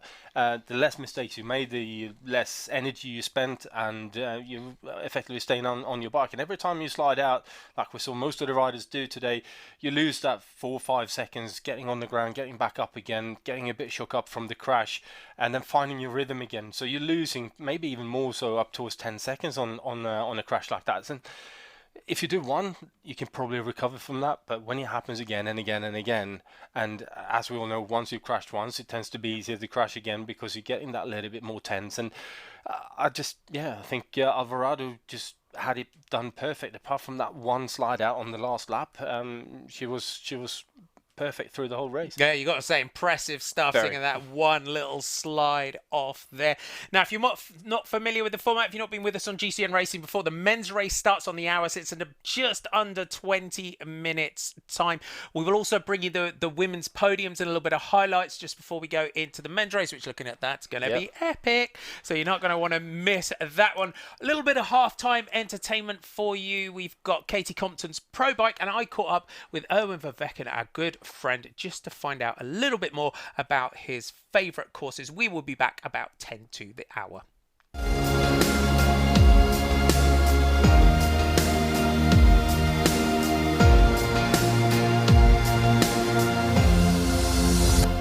We're here with Katie Compton's Trek Boon. To introduce the bike, I have the one and only Katie Compton. Katie, thank you. Thanks for having me. So yeah, this is my Trek Boon. I love this bike. I kind of helped with the geometry of it. But mainly, I love the fact that it's got little details like my Rottweiler face, because I love Rottweilers. The stripes from national championships, and then 15 stars for kind of celebrate 15 national championships. So just kind of made it unique to me. Cool. We can't wait to dig into it. Thank you so much for letting us have this opportunity. Thanks. So one better than me go through this Trek Boon, I asked Katie's husband, Mark Legg Compton, to come in and tell us all about this machine because, well, there's a lot of small bits on it and I don't want to mess it up. Mark, thank you so much for coming in and showing us this bike. This is your pride and joy. It is. I put a lot of hours into this. I actually obsess about this stuff in the winter, the summer, the spring, the fall. I just think about all the small details I can just play around with and just kind of make it really uniquely Katie's. Mark, can you tell us a little bit about the frame set? Yeah, Katie's frame is a 52 centimeter Trek Boon, so the carbon boon. It has the ISO-speed decoupler in the rear and then also on the front, and it really helps dampen those vibrations. Katie was a big developer of the geometry, and in fact Trek would build her aluminum prototypes that she would race in World Cups. I remember. These frames are actually developed at World Cups, so that everybody at home can then go ride a bike that Katie was actually developed, which is pretty unique in the industry. So walk us through this bike. Let's start, why don't you pick? Where would you like to start with this? Because there must be something that is your favorite part of this machine. You know, I have a lot of favorites. I'm going to start with the latest thing I've been playing around with. I mountain biked in the 90s, and purple parts was a really big fascination for a lot of people, and I'm kind of doing a 80s, 90s throwback to purple parts. So I've got some purple titanium bolts on the stem here, also down on the front derailleur, and also really tightly tucked away there. I've got a couple of purple titanium bolts there just for a bit of 80s, 90s throwback. That is super cool. The anodized bolts definitely brings me back to my mountain bike days when I got started here. And what else? You guys have some really cool stuff here on the top cap is a looks like a custom top cap, but you're telling me a jeweler is a sponsor. Yeah, we have this really amazing jeweler from Delaware, Ben Anamoni's Jewelers, and he custom made, I actually didn't know about this until a little bit later after Katie won her 15th national title, that he custom made this gold top cap with 15 gemstones in ruby, diamond, and emeralds. Sorry, sapphire, not emeralds. It's really, really pretty. That is incredible. So walk us through the group set. What are we using? So we have Shimano Dura Ace, not a sponsor. We actually personally buy all of this for ourselves, and that way it's all our product. But we have Shimano Dura Ace pretty much throughout the bike, except for a couple of small areas where it's not Dura Ace. One of those areas that's probably the biggest area is the Shimano RX derailleur, which is also a clutch derailleur. So that it prevents the chain from bouncing around on all those bouncy terrains, especially at Coxside. It's super bouncy there. And so that way the chain really stays hooked up and really decreases the opportunity for it to relieve itself off the chain rings. Yeah. So that's, really neat like that. And I also add some Enduro XD 15 derailleur pulleys. Enduro Bearings is our sponsor. They have been for a couple of years now, and they use this XD15, which is a ceramic bearing, but it uses a stainless steel bearing race. And that's what prevents it from kind of getting locked up and seized in these Belgian conditions, which will just brutalizes everything. Love that. That's awesome. And so tell us about the typical gear ratios that we're using on this machine. Yeah, so Katie uses kind of a slightly unique, something we've developed over the years through experience, and what works really great for her is that we use a 34 inside ring and a 42 outside ring. The 42 really being the big part of the racing gearing, is that way the front derailleur or the chainring's not too large, so when you're hitting those kind of steep ups, you're not really going down to like 30 RPMs trying to muscle over these gears. So she's able to utilize the 1130 cassette in the back, and that way she's not really overstressing her legs on those steep ups. Okay. Okay, and then you guys still opt for a 2x setup. Have you ever run a 1x setup? Is that a bike? Does she have a 1x bike? We've experimented with it in the past. We just felt that, especially with the gearing jumps, because if you run a single ring, we found we had to run a wider spread in the back. And with those gearing jumps of 2 to 3, or actually greater, 3 to 4 teeth, we've found that with a 10 RPM or 9 to 10 RPM gearing change, so every time you shift gears, you're basically affecting the RPMs by about 9 to 11 RPMs, and it just overstresses her legs. Okay, and let's talk about the sandpaper and the different stuff that you have up on the shift. Yeah, so Katie, especially when you're bouncing around in cyclocross, and especially in the winter months, you know, your hands are cold and numb, and then Katie kind of suffers from some numb hand issues. So I've added some sandpaper up front here, so a real tactile feel. And then also I've added some Bondic just on the outside here, and that really allows you, especially with thick gloves, you can really feel the difference between the two levers. You can just kind of you really flick that lever really easy, and especially when your hands are numb and bouncing around, you can really find that shift lever. Okay, so let's talk about the wheels that are on this bike. Moving down a little bit, you have Night wheels, and you've mounted them up with Challenge. Here we have the Limus. So tell us about what's going on with the wheel set. Yeah, we have Night composite wheels. We've been with them for a couple of years. I really love this carbon, this wheel set. The carbon is actually Japanese carbon. It's Toray carbon, the same carbon fiber that's used in the Dreamliner. So it's really pretty unique, and it's UV heat treated, so you don't end up with those browning carbon rims that you just laid a whole bunch of money down for. In a couple of years it'll look kind of brown and crazy looking. So they're really, really beautiful looking, but also they're really compliant. The carbon seems to really absorb vibrations really well. So we've been really, really happy with them. That's mated with DT Swiss hubs. Certainly from a mechanics point of view, you can just pop open those DT hubs, overhaul them, put them back in again, and you're just good to go. I love working with them. Race worthy, okay. And some other unique bits here is you have a shrink wrapped, and I believe it's custom because it has Katie's name on it. You've shrink wrapped the cables to keep everything clean. Super important in cyclocross. One thing that you told me also off camera is that there's not a single zip tie on this bike. I'm not into zip ties. Zip ties is just kind of a cheap way to fasten things together, and I'm a little bit crazy about this stuff. I like bikes as functional art, and that way it just, when you get on the bike, you just feel inspired, you feel happy, you're looking down, it's like, man, I've got a pretty looking bike. No zip ties. So the couple of things I do here is I do heat shrink tubing for the Di2 shift cable, and also for the hydro cable, so they're all grouped together, and it's a little bit maybe aero looking. But I also have some custom printed Katie effin Compton on there, because that way we know whose effin bike it is. We don't want to miss that. Too right. So yeah, it's just kind of one of those extra little customized pieces I've added. And then I've also sourced some 18-karat gold wire from Anemone Jewelers, because I'm a little mental about this. The stuff I obsess about during the summer, and like, how can I just kind of make this a little different?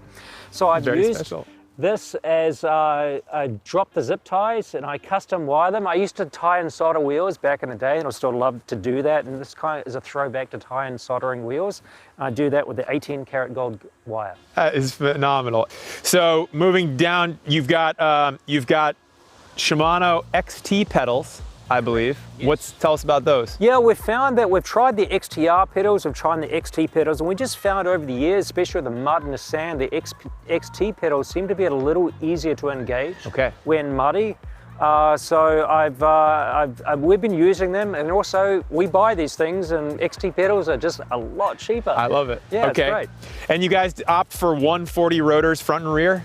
Correct, yeah, 140 seems to be just fine for Katie's needs. Okay. And they seem to give just the right amount of modulation without over braking, so over slowing the bike, and then having to re-accelerate the bike. So we found the 140 seem to offer just that decent amount of modulation. Okay, let's stay down there. How about the crank length size? Katie runs a very unique crank length size. She runs a 175, which I'm sure all of you are going to think, what's going on there? That's a little bit long. This goes back to when she was racing tandems on the Paralympic team for the US team, and she just found with the 175 she could create more torque.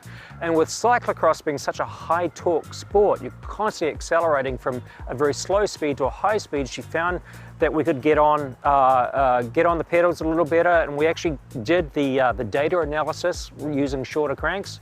We found a significant difference using the 175 cranks. It's not one size fits all in cyclocross, is it? Perfection. So great. You guys are a heck of a team. And lastly, tell us about the tires that you're using. You guys have Challenge as your tire partner. Yeah, we've been really, really lucky that we have, honestly, the tires that we want to run, and they happen to be our sponsor. Otherwise, we'd just go buy them. Yeah. Challenge, you may don't listen to that. But we love these tires. They have such a great variety of tire tread options. They have the cotton casing that just really absorbs and so cush ride. And Katie loves the feel. Right now, we have the Limus tire mounted up right now, the mud tire, which is really great in those super muddy conditions. But I think Katie's favorite tire is actually the baby Limus. It seems to offer an amazing amount of traction. And you know, Katie loves to rail those corners, and she really leans on those baby Limus, and she just loves how they hook up. Yeah. All right, Mark, it wouldn't be a proper GCN Pro bike without a hub check, rear hub check. So throw it up on your neck, give it a proper spin, and let's hear it.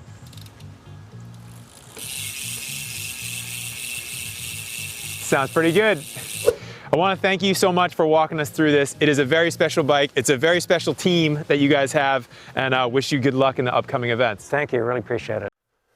Mark Legg taking you through Katie Compton's bike. He's from New Zealand. A lot of you have been asking over on the chat forum where Mark Legg is from.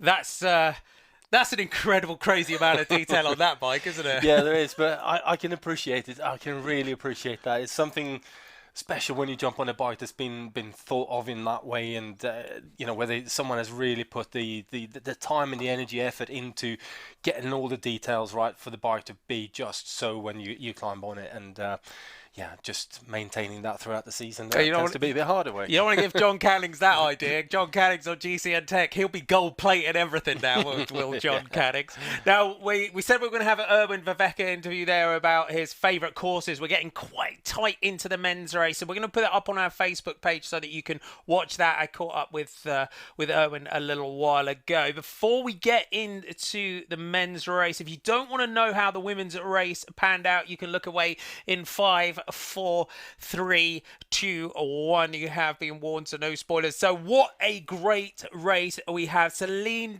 Carmen, Alvarado going out on that opening lap. Anna-Marie Horst getting back to it, came down to that muddy run, that downhill, battled back, comes across the line, didn't want to take Horst to a sprint. Horst, you can see battling up to the line. Every second counts here in the DVV Trophy. It's done on a cumulative time. Yara Catelynn, Maggie, put all of those issues behind her today to take third. Yeah, she did. I mean, it was she had a rough ride, but it was good in the end. There's your top 10. Alvarado from Horst, Catelynn, Evie Richards, great return after a bit of a break. Sanakan, Zufi, Van der Steen, Van Looy, Lechner, and Norbert Riberola. And it was on to the podium for Selene, Carmen, Alvarado, Anne-Marie Worst, and Yara Catelynn. There you have it. Here, what a season that rider is having. Has not been off the podium so far this season as Selene, Carmen, Alvarado. No. What a record. If you haven't been with us for the DVV Trophy so far, as we get into the elite men's competition, let's have a look back, all the way back to Koppenberg.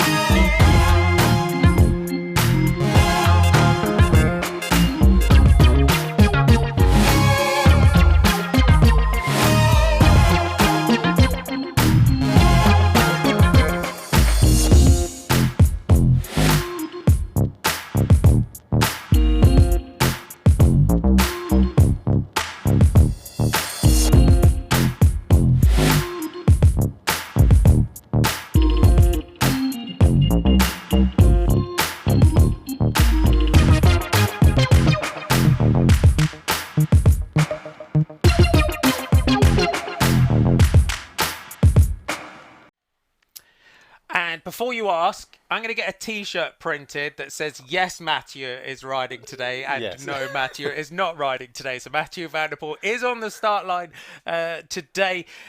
Eli Isabit won in Koppenberg. He looked like he came into the season and just now he's starting to look tired, isn't he, a little bit? Yeah, I think he probably came into the season almost peaking, and obviously it's been great from his confidence point of view right at the very start, and he was being talked about as the man who's going to challenge Mathieu van der Poel for the rest of the season. Van der Poel came back in, and all of a sudden he's starting to lose a bit of form and starting to struggle, I think, mentally with that as well, where everyone was talking about him, and then all of a sudden that has shifted away from him, and yeah, he's finding himself in a bit of a pickle now. Here's your standings. Michael Van Toren out second at 2:10. Lars van der Haar is third at 2:45. But fifth place, 3:35 now, Mathieu van der Poel. Tim Merlier had a phenomenal day out in Kortrijk as well. Was really looking on some great form. Tom Meusen at 3:45. Corny van Kessel, Jim Annartz and Laurent Sweeck. 6 minutes and 23 seconds separating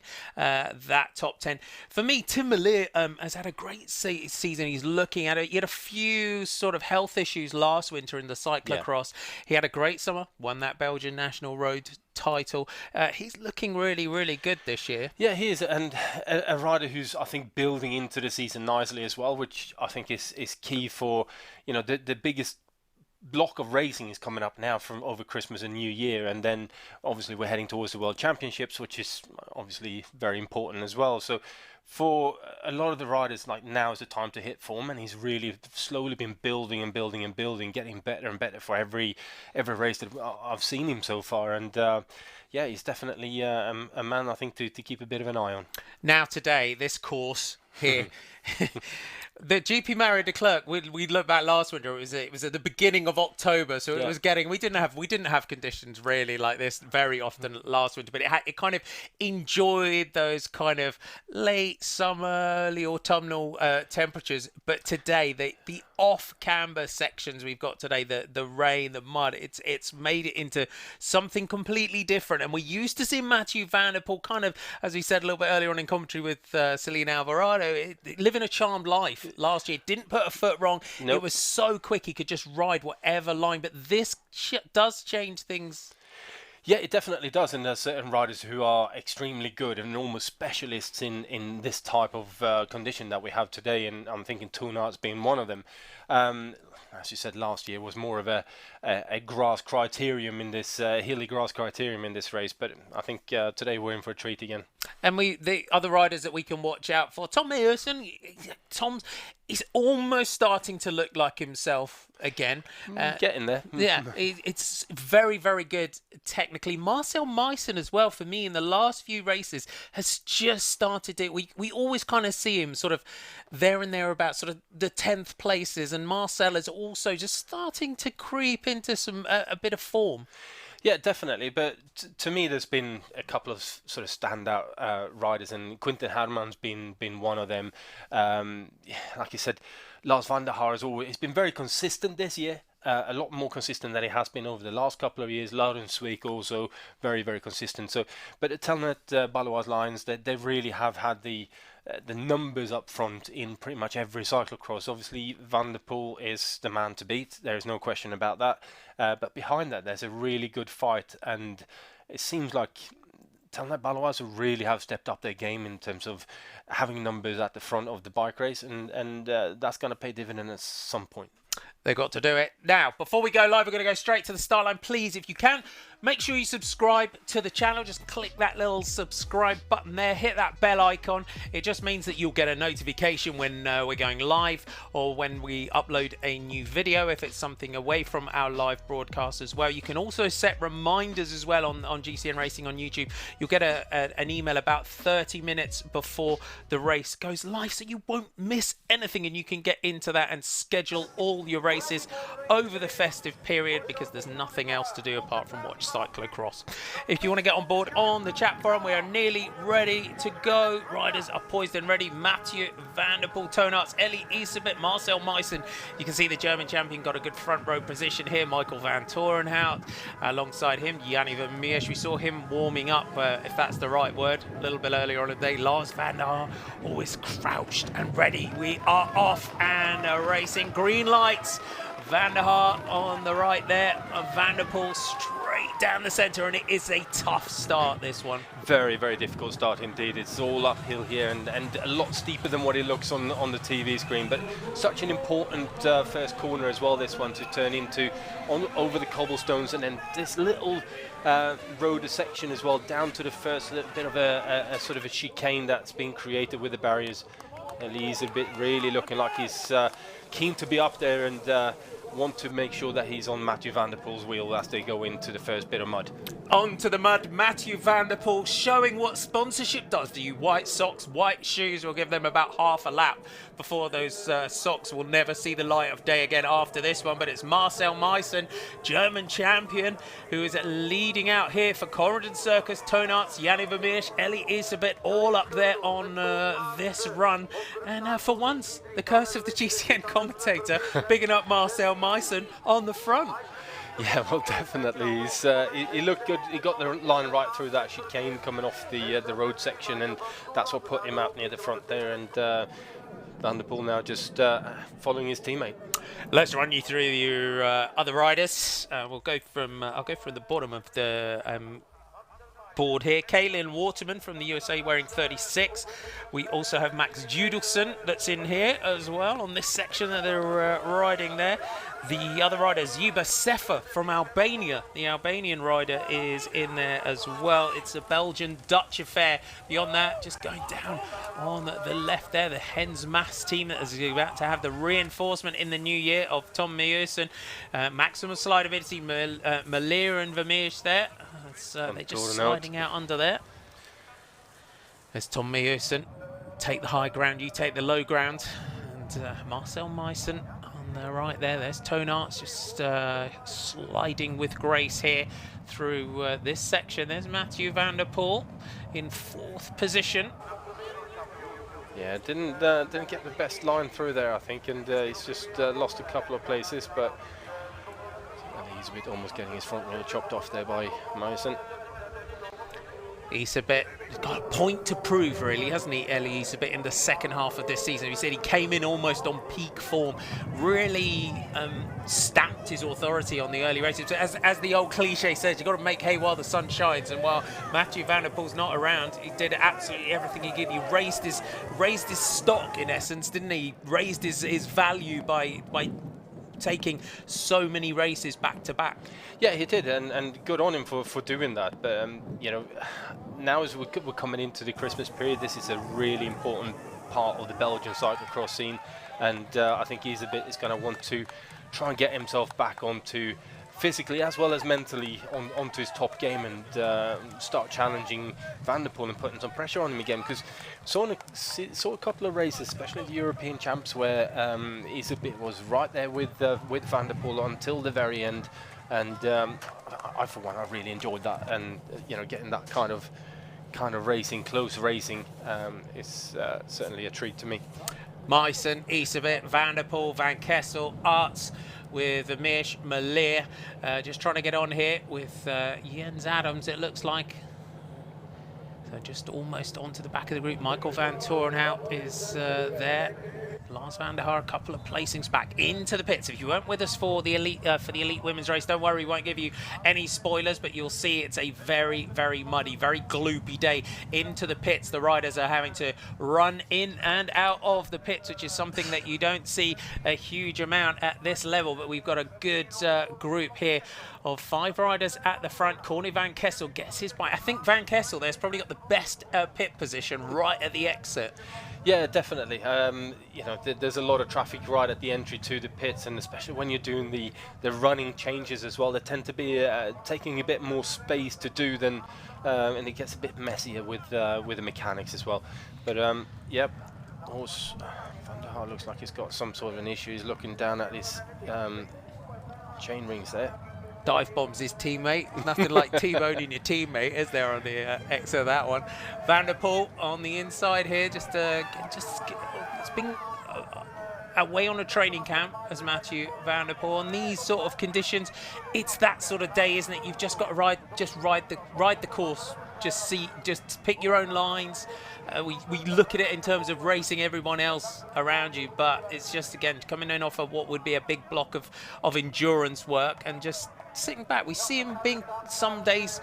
We didn't see it in Kortrijk because he just went from the gun, but we kind of a little bit patient, thinking, okay, just going to see how this pans out here. Yeah, and I think somewhat sort of racing into it, or getting stuck in the in that corner there. We've saw a couple of the women doing exactly the same thing, so it seems to be a bit of an issue when you're running around with a bike. But yeah, Van der Poel is, when he's come back from camp, so when he's getting back into racing again, he seems to. Yannick Peters, I just saw them there. He just couldn't quite get his feet out. I think he decided he was going to ride it, and it's just got locked in there under the barrier. Yeah, that wow, interesting choice of tactics to ride that one.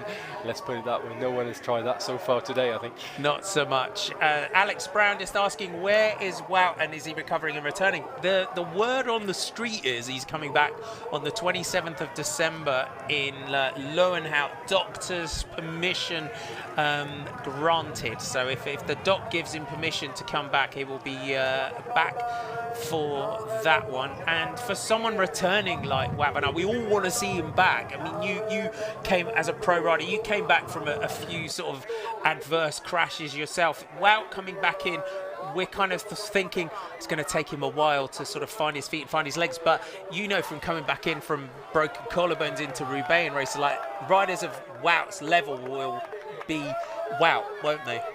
Yeah, definitely. I mean, it'd be, I think, a bit too much to expect him to be challenging for the win in the opening race, and to put pressure on the top riders here. But I think we'll see him coming back in, performing well. But as you said, it's a career-threatening injury that he's had, and I think we've probably not really understood fully how bad that injury actually was. But I also think that they wouldn't send him back in racing unless he was ready, unless the numbers are telling his coaches and medical staff around him that he's back at a serious level and he can be challenging, because there's no point for a Wout van Aert to come in here and just kind of ride around a little bit and sort of enjoy the scenery. That's not his style, that's not the rider that we're all sort of enjoying watching. But yeah, I for one would definitely enjoy seeing him back on the start line. Toon Aerts leading out from Elisabeth and Mathieu Van der Poel. Toon Aerts, the king of going smoking hot into a corner and managing to hold it, as we saw him doing last week. We love watching Toon Aerts in these conditions. Shout out to Rachel Langdon over there on the home trainer. Again, don't forget, you can send your video clips. We want to know where you're watching us. So if you're watching us on the trainer, you've got Zwift on while you've got us on your double screening, send a little video of yourself. You can put it onto the GCN app. There's an uploader on there, or you can do it via the website. If you're all just hanging out in the bike shop or you're hanging out at home, send us your little video clips. If it's you out on your training, you're practicing what Jeremy's been teaching you, send those little video clips in and we'll put a little montage together. All the montages that you see Super Sid puts them together. You can tell what mood Sid's in by the music that he chooses, but we want to see where you're watching us. We want to hear from you. Get those video clips in as well. This trio, the Belgian champion, leading out here from Elisabeth, just maybe those training camps for Elisabeth as well, put him back onto the right track. Mathieu Van der Poel, the world champion, locked in third wheel. So we've got a trio of leaders here, just leading out, and you can see what a tough day it is, but the sun is out as they drop down that bank onto the road. And it is, as you said, this angle here gives you a good view as we go back here. The little attack there from Toon Aerts just wants that quick start, wants that prize. Well, he does, and why not take it? You know, there's bonus seconds on that line, so if they're there for the taking, then just grab them, because like we've said before, in the DVV Trofee, it is the overall season, the overall time of the season that is going to determine the winner. So if you can pick 15 seconds up in a bonus sprint, then that's going to be pretty vital for the end game, really. And when we've got days like we have today and courses like this one where it's as muddy, anything can happen. And we saw in the women's race the time gaps were pretty big. So yeah, taking 15 seconds there means that he's got a bit of room to play on for the back end of the race. Van Toren out, leading Malia, Van der Haar and Tysarts through, just at 26 seconds for that next group. 9 minutes and 33 as Klepe Adams go through there with Jim Arnouts. Already this trio you can see on lap 2. Just checking in, just wondering what laps it is because you've just woken up. Thanks for saying hi. It's IB, I think, over on the forum. Thanks for saying hi, Scott Larson, long-time viewer. Brian Travis saying Mathieu van der Poel can run, eh? Certainly can. Definitely can, yeah. Well, we've probably got two of the best runners in the cyclocross field on the front here now in Toornaerts and Mathieu van der Poel. Very, very good runners, the pair of them.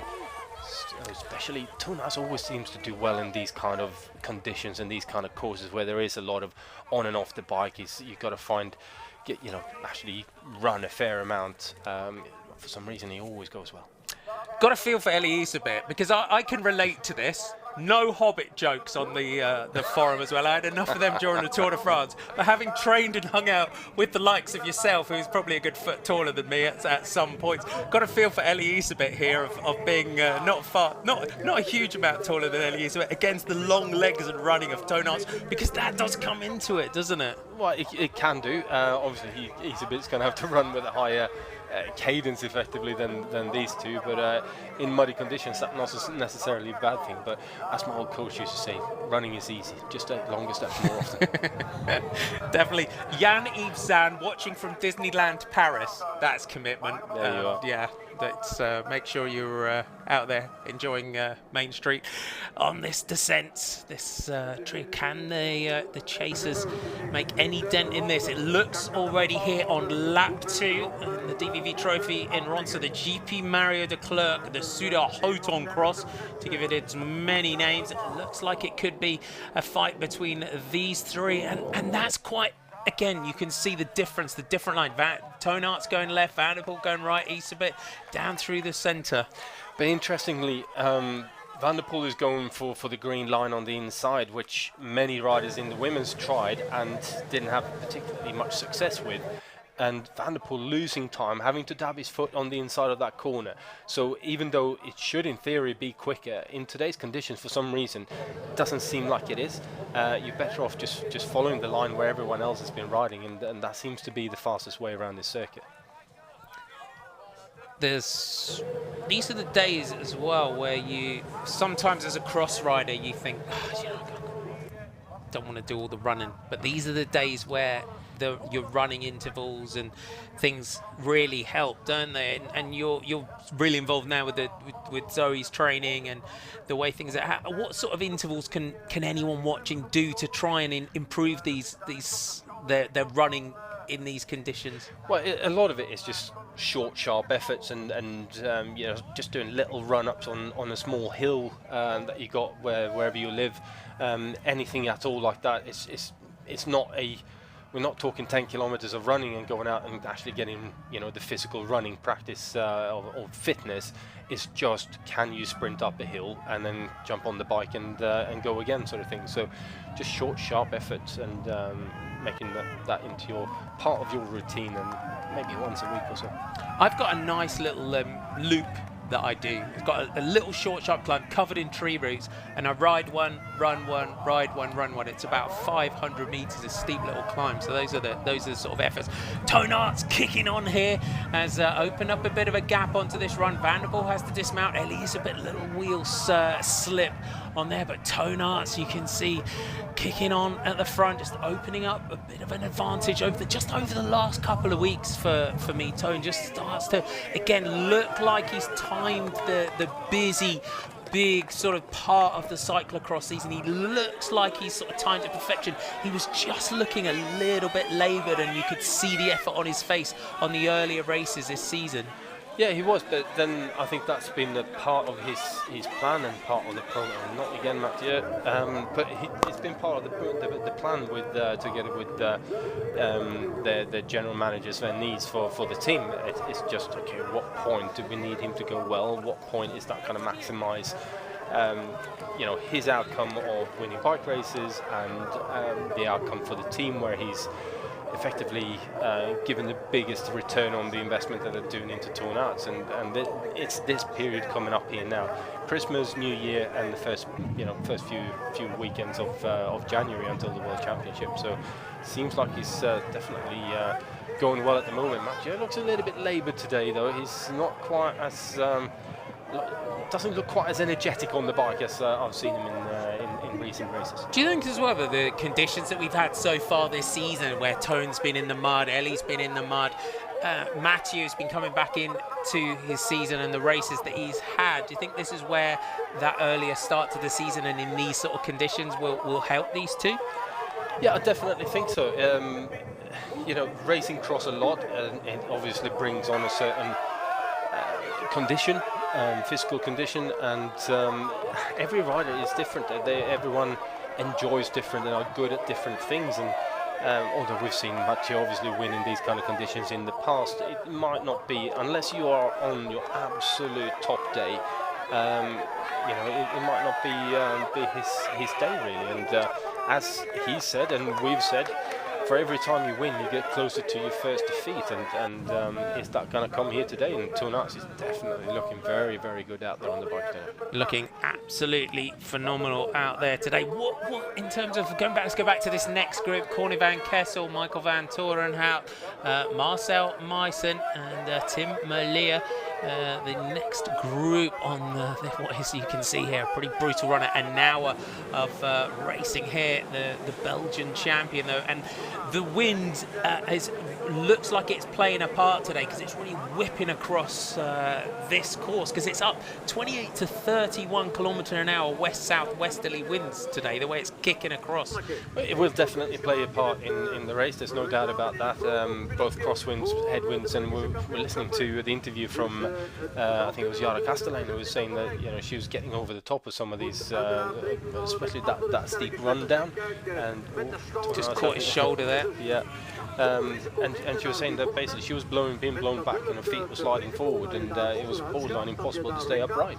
So yeah, it's having quite a big effect. Mathieu van der Poel trying to get back up here to Torn Arts, and we saw in Kortrijk as well, in terms of the riders early on in the race in Kortrijk, there wasn't an awful lot of places to get past, but they kind of used their energy beans a little bit early. But these sort of days, you can't sit back at all and think, oh, I've got to save something just in case Mathieu gets on, can you? You've got to just do what Torn Arts is doing here and just eyeballs out, ride your own race. Well, I think you've got to ride your own race and ride your rhythm and your pace on a course like today. There's not really a way of attacking this race. It's you versus the course, and as long as you ride it to the best of your ability, the fastest way you can, then the outcome is going to be what it is. If you start racing it and start attacking it, I think it will come back and bite you a little bit later on in the race itself. So it's going to be interesting to see here now. Obviously, Torn Arts is building up a bit of a lead, and Isobit is also pulling out a bit of a gap on Mathieu van der Poel. But we're only 2 laps in here now, and is this going to work out that they can hold this intensity for the whole race? That's it is going to be a big one, isn't it? It's going through there in 18:34, and the gap back to Isobit is already 15 seconds here for Torn Arts, and we've got 19 seconds back to Mathieu van der Poel. We've got to think as well, the unbeaten streak.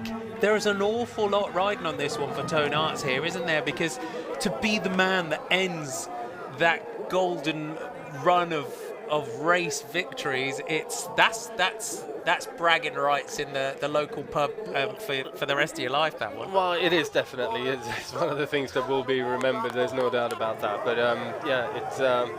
I don't think Tornatsu will be thinking about that. I think he's just got his eyes set on the prize, and he'll keep on plugging away here now to try and build up as much of a lead as he possibly can, and then see where that takes him. So currently, well, crossing the finish line there, 19 seconds on Van der Poel, who's now getting back to the east a bit. Look at that long shot. Tone Arts is absolutely stomping here. It's only lap 2. Anything can happen in these conditions. If you're just joining us, welcome aboard. It's the DVV Trofee round 4 here in Ronse. The general classification, Eli Isabet, this man here for Paushausen Bingo, leading Michael Van Toren out by 2 minutes and 10 seconds in the general classification. A little mistake there for Arts. Again, you see that wind just whipping across the circuit, this off-canvas section. That's why we say these gaps still closable in cyclo-cross terms.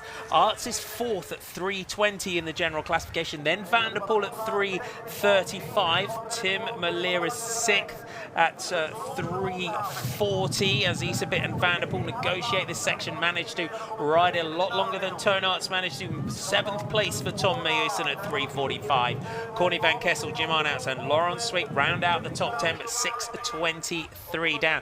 This race last year as Van Toren out just sprints away from Van Kessel and Malier. This is your chasing group. Also with Marcel Meissen, it was Mathieu Van der Poel who took the race ahead of Wout van Aert. 22 seconds. Michael Van Toren out was 3rd. Jannie Vermeersch 4th. Lars van der Haar 5th. Joris Neuvenhuis 6th. Jens Adams, Nicholas Kleppe, Mikkel Boros and Marcel Meissen. That was your top 10 when we were here in Ronse last year. This sort of natural amphitheatre that we've got here in the GP Mario De Clerq, it gives us such a great view of the whole course. Yeah, it does, and that's also one of the things. So when I was over in Zonhoven last weekend, the amphitheatre that you have there as well with that sand pit is just such a spectacular place to watch cyclocross, and this is another one of those iconic cyclocross places that you have to go to once to experience proper cyclocross. Just a little shout, Michael Richards on the chat forum. By the way, I'm not Anthony McCrossan, just in case some of you get confused.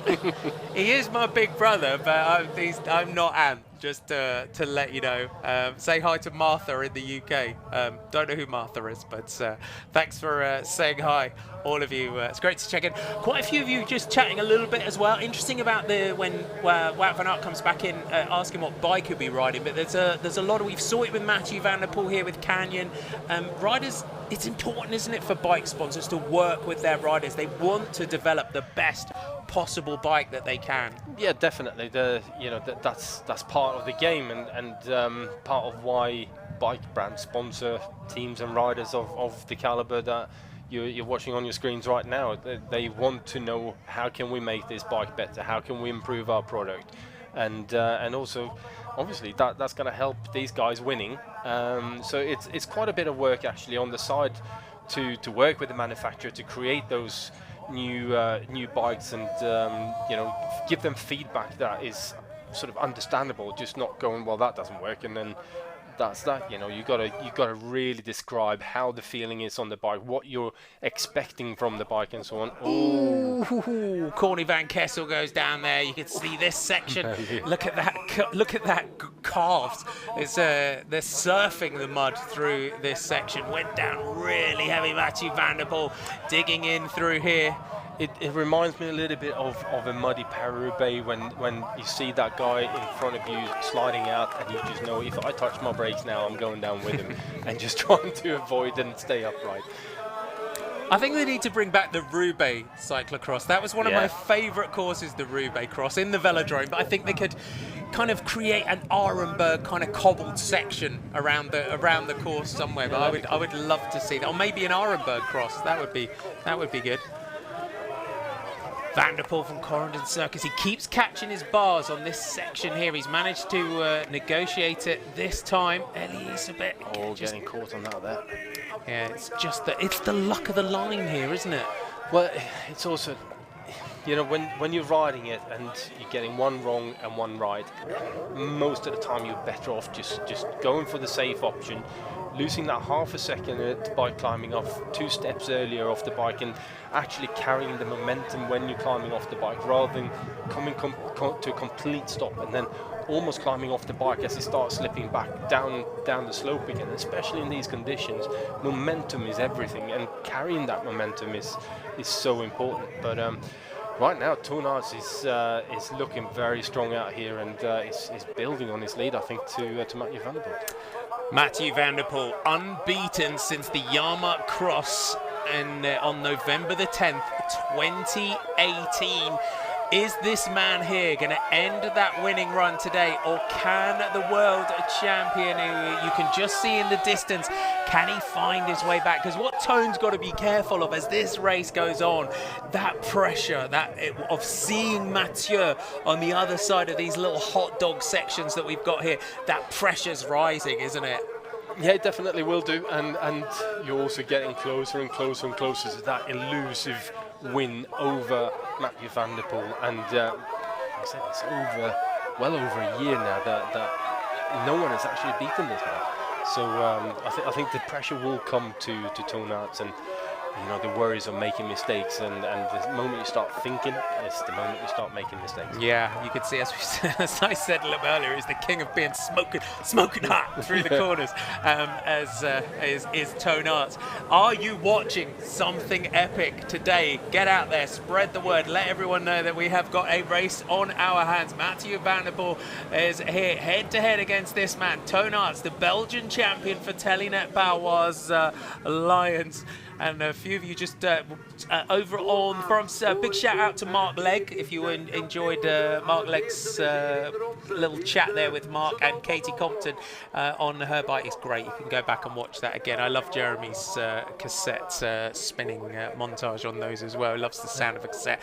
Our chasing group, Marcel Meissen, 10th here last year. Can he improve on that? Lars van der Haar. Lars has always been a really good runner, isn't he? Yeah, he has definitely. Today, they didn't really get off to a good start in this race, but like I said, he's been a lot more consistent this year than he has in the past, and looks like he's slowly but surely working his way up again. Ellie Eastbit into the pits for a bike change. If you went with us earlier, we have got the US National Cyclocross Championships to certain territories tomorrow. Check in on that one. And so that's great to be able to bring that one to you. A few of you asking about the upload. So you can go onto the App Store, you can get the new GCN app. You really are going to want to have that in your life.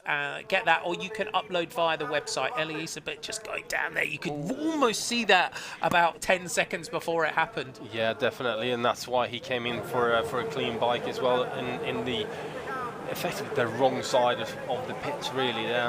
You tend to do it at the slowest point, or change the bike at the slowest entry to the pit lane, and then, you know, if you can, you sort of, on a fast section like the second side of the pits, you tend to try to stay away from changing your bike, because you lose so much more time. When you're running, you're not actually losing any time really having that bike change. Lap 3, 27.40. They almost, Toonaerts almost caught them out there. I'm glad that you can see that the director is going back and looking a little bit further down. There's the clock is ticking, and they are really, it's opening lap. So it was 15 and 19 previously. It's now 31 back to Van der Poel. So Toonaerts is absolutely stomping here today. Lap 4 of 6. Yeah, I mean, it's not a long race today. It's not many laps because of the conditions, and the conditions being as difficult as they are. But 31 seconds, that's a big gap back to Mathieu van der Poel. It is indeed, and that again, just for any of you, 57 back to Eastbit now. But a few of you are sometimes confused as to why we don't have a set lap time or a set number of laps as Van der Poel rides that section. It's because it's done on a lap time, and otherwise, if we're going to do 10 laps, we might be here for 2 hours, and it's generally an hour. It could definitely be that. I just got to say, the way Van der Poel rode that particular corner, that was the best I've seen so far. And then getting it wrong here again. It's not looking on his A game today. Do you think Mathieu, looking at the way he is in terms of trying to mix his disciplines, going away, let's go back to our chasing group, Lars Van Aert, Malert, Van Torenhout, Van Kessel and Meissen are at 1:45. Lars Van der Aert leading through there. If Van der Poel went a bit old school last week, what sort of hours might he have been putting in? Old school? Well, he would have probably done a 35-40 hour week on the bike and you know, really had a big block of training. So it's understandable if he's coming back into the racing and not being super fresh yet. Obviously, we've got that big heavy period of racing coming up here now. So I don't know exactly when he got back from camp and what he's obviously been doing leading into today's race. But unless you get into one of these, having actually done a fair bit of cross training and being fresh, a race like this, this particular course in these kind of conditions, you are going to be found out.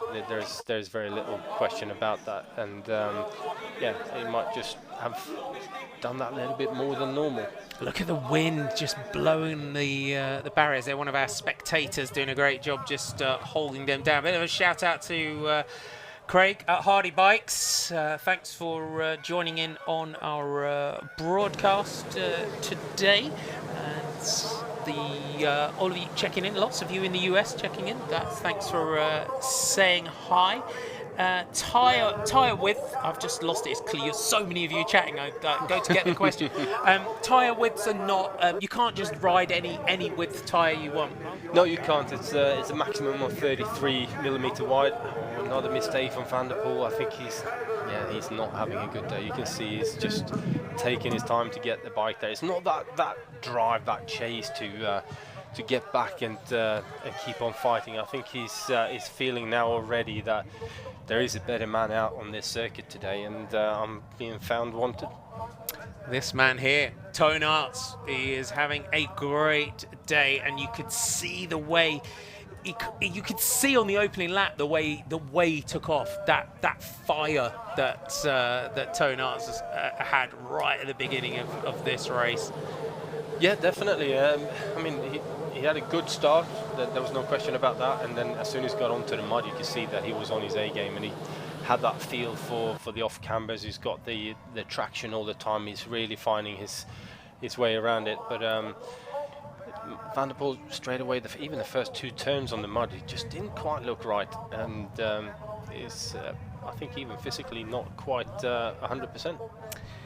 Mathieu Van der Poel, we've seen a tough day out for the world champion today. Elisabeth is battling on here. The man that leads in the DVV Trofee overall, Toon Aerts, who sits in 4th place, has a 3-minute and 20-second deficit overall to make up over this man. That's why the DVV Trofee, what makes it so interestingly done on a cumulative time rather than points, and on a day like this, just the smallest slide out can cost you 20-30 seconds a minute.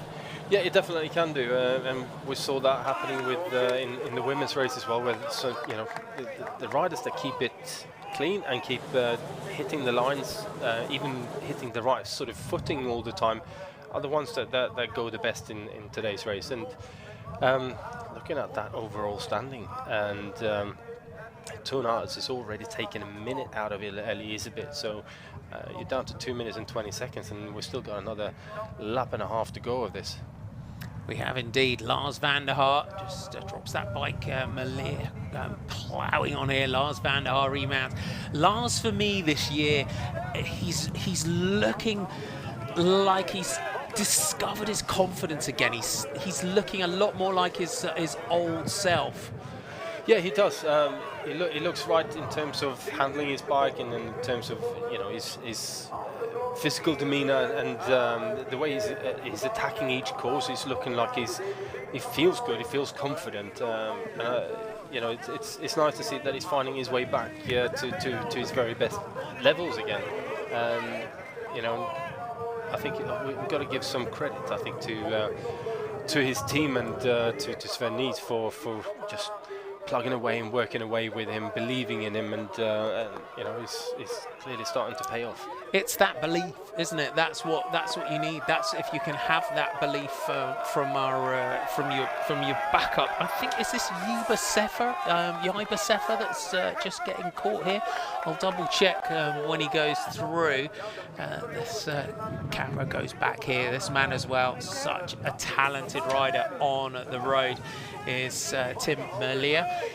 So many of you getting involved over on our forum. Thanks for the chat. This is a particularly testing section. You can see just how it's getting gouged out as the riders try to stamp that line through here. Mathieu van der Poel plugging through the mud.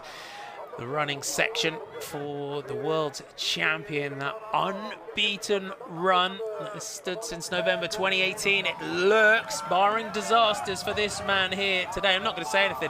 I'm not going to say anything. I'm not going to curse it. I'm not going to curse it. I'm not going to put that on. I take that back. I take that back right now. He's a bit trying to get back on here to Van der Poel. And this is when we get proper cross conditions. This is where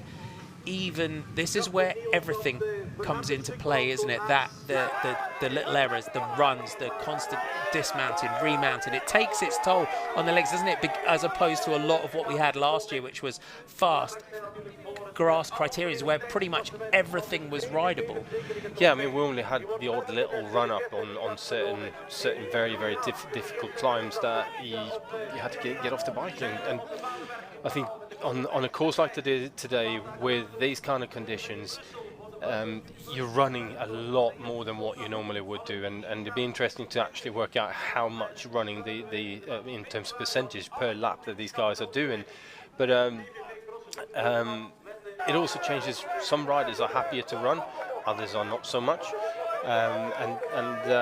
I think a lot of guys will feel this tomorrow, like I said before, just because of the amount of running being done here.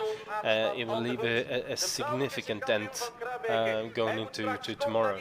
And also, the one thing that I'm thinking here now, like looking at Toonaerts, the way he's riding, and Van der Poel stretching his back a bit coming out of that corner, that's not like him at all. We've not seen that for a long time. But if Van der Poel is getting beat here today, mentally, where is he going to be at going forward? We've got obviously Sint-Niklaas next weekend, and so on, coming straight into the Christmas period. Is he going to be mentally strong enough to go, well, that was a one-off, I'll get back to my winning ways? We've seen him do that once or twice in the past.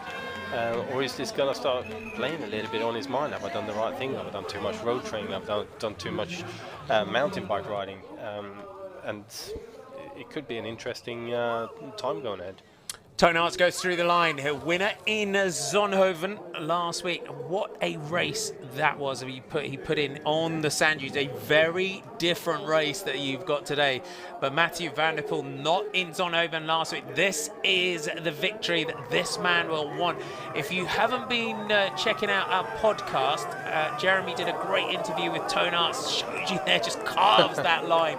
But Jeremy did a great interview with Toonaerts as well. Caught up with him. So wherever you get your podcasts, check in and grab that one. There's if you have a look on some of the links that are on the Global Cycling Network Instagram and Twitter, you'll be able to see there's a little cartoon I've been doing each week, and there's a Toonaerts one to it. It helps you pick out what your feature interview is this week. One in Boom and also in Zonhoven, one that Niels Albert Land Cross. Let's have a look at the time gap. Elisabeth is trying to get back to Mathieu van der Poel, lap 5 of 6. It's 1 minute and 10.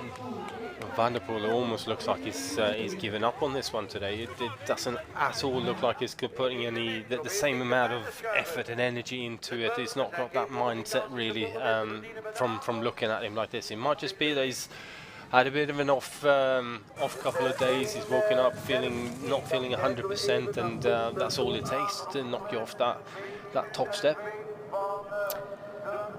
Toonaerts on this section. It's a great camera angle through here. It just gives you a great demonstration if you're out there and racing on these off-camber sections. Mario De Clerq, the course designer, going through now in 4th, Lars van der Haar. So Van der Haar, Malia, and Van Turenhout at 1:57. That's your next riders on the course here. Lars Van der Haar has just steadily made his way back through here. Tonaerts powering through there. Marcel Meissen, what a start he had today, Marcel Meissen. I said before that he's been looking good. Gets rid of his gloves. Yeah, if the gloves get a bit too muddy with the handlebar tape, you've got no grip whatsoever. So sometimes it's just better to get a semi-clean surface in that your hands are not super muddy, and you get that little bit more grip, a bit more feel for about half a lap or so until they're muddy again. Isabit wants that second place as well, doesn't he? You can see it. Yeah, it definitely does. But see, Mathieu, it's almost like he's not at one with the bike today, which he usually is. I mean, he's one of those guys that you're sort of looking at him and his poetry in motion and everything kind of just flows. But today it's just not happening for him. He's more or less riding that hole off camera and he's closed up that gap now. Yeah, he almost has a symbiotic relationship, you could say, with his bike a lot of the time. He is at one when you see the way the lines go, the way it flows. And Elie Iserbyt powering back on to Mathieu van der Poel. Elie Iserbyt, your series leader, just tries to go on that inside line, just gets it a little bit wrong, has to grab a handful of barrier. Now he's got to sprint. This was what kind of happened to Tom Pidcock last week in Zonhoven, wasn't it? And it just puts you completely in the red, doesn't it, when you have to dismount and sprint to try and stay with that rider in front of you that's still riding. Yeah, it definitely does, but that's part of the sport, and that's why, you know, being consistent and hitting the lines and finding that grip through every lap, every corner is what makes you a great cyclocross rider. And if you get it wrong, then usually that's when you end up giving up a lot of time. But Iserbyt really has got this he wants this bad, like really bad. Elie Iserbyt, especially in the US races, in those real deep muddy conditions, he kind of he seems to sort of kind of come into his own in a way. Probably because he's so small and light that he's just floating on top of the mud instead of sinking down in it. But you know, he's a great cyclocross rider. He's a great bike handler. There's no question about that. And it looks like he's probably the best that I've seen him for almost a month or so now.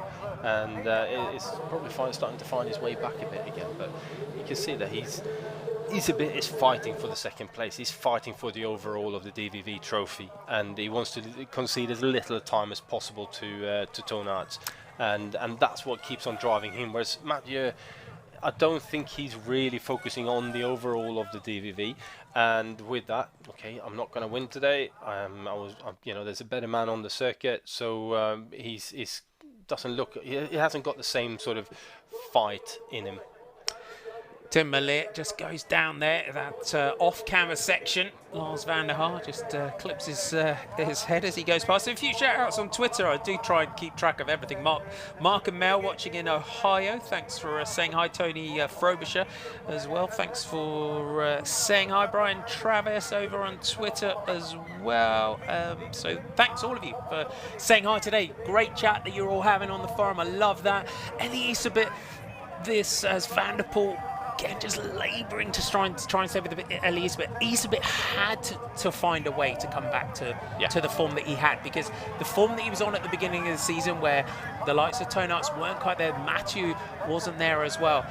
There was that danger of saying, well, he was just on form because he came into the season absolutely flying. It shows that the discipline, the resilience, the long-term objectives. When you can be on form, flying, then the form dips, then you have to build that form cycle back up. And it's good to see him.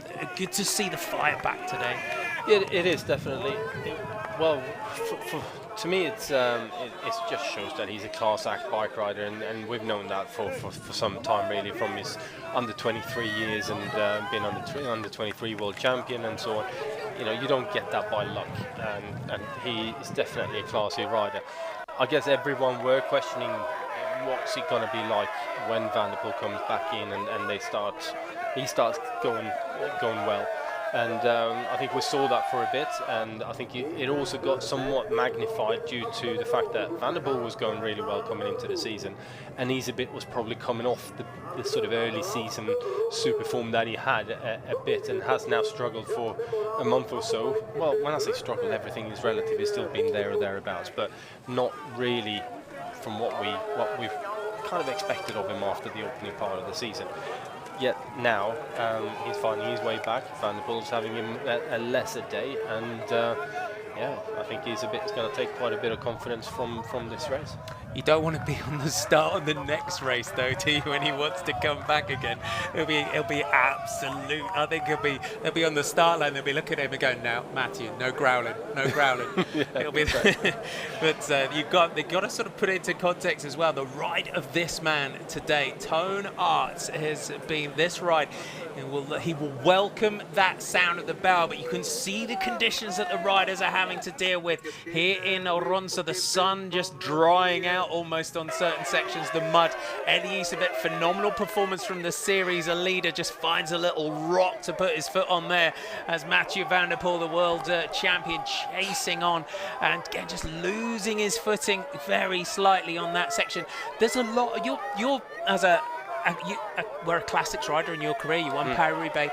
There's a lot of people curious as to where this man can go in his road career, and there's people already kind of similar when Peter Sagan turned pro saying, oh, Grand Tour. But no offence, you're sitting alongside, we've been friends a long time, you're a bit of a unit. Mathieu would have to lose a lot of weight, wouldn't he, to be potentially competitive in a 3-week Grand Tour as opposed to the classics and those sort of things. Yeah, I really don't think looking at the overall of the Tour de France is something that a rider of Van der Poel's kind of caliber and Peter Sagan, I was saying that at the time when people started to talk about that, it's not in their making to be a Grand Tour rider.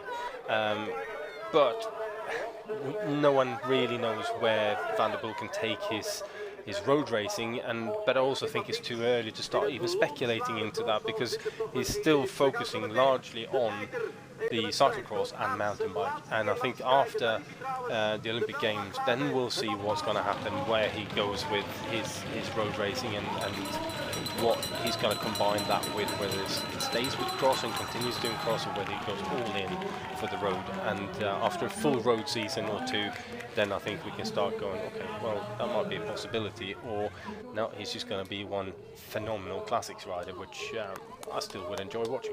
Toon Aerts gets the bell. He is one lap away from getting the freedom of Belgium.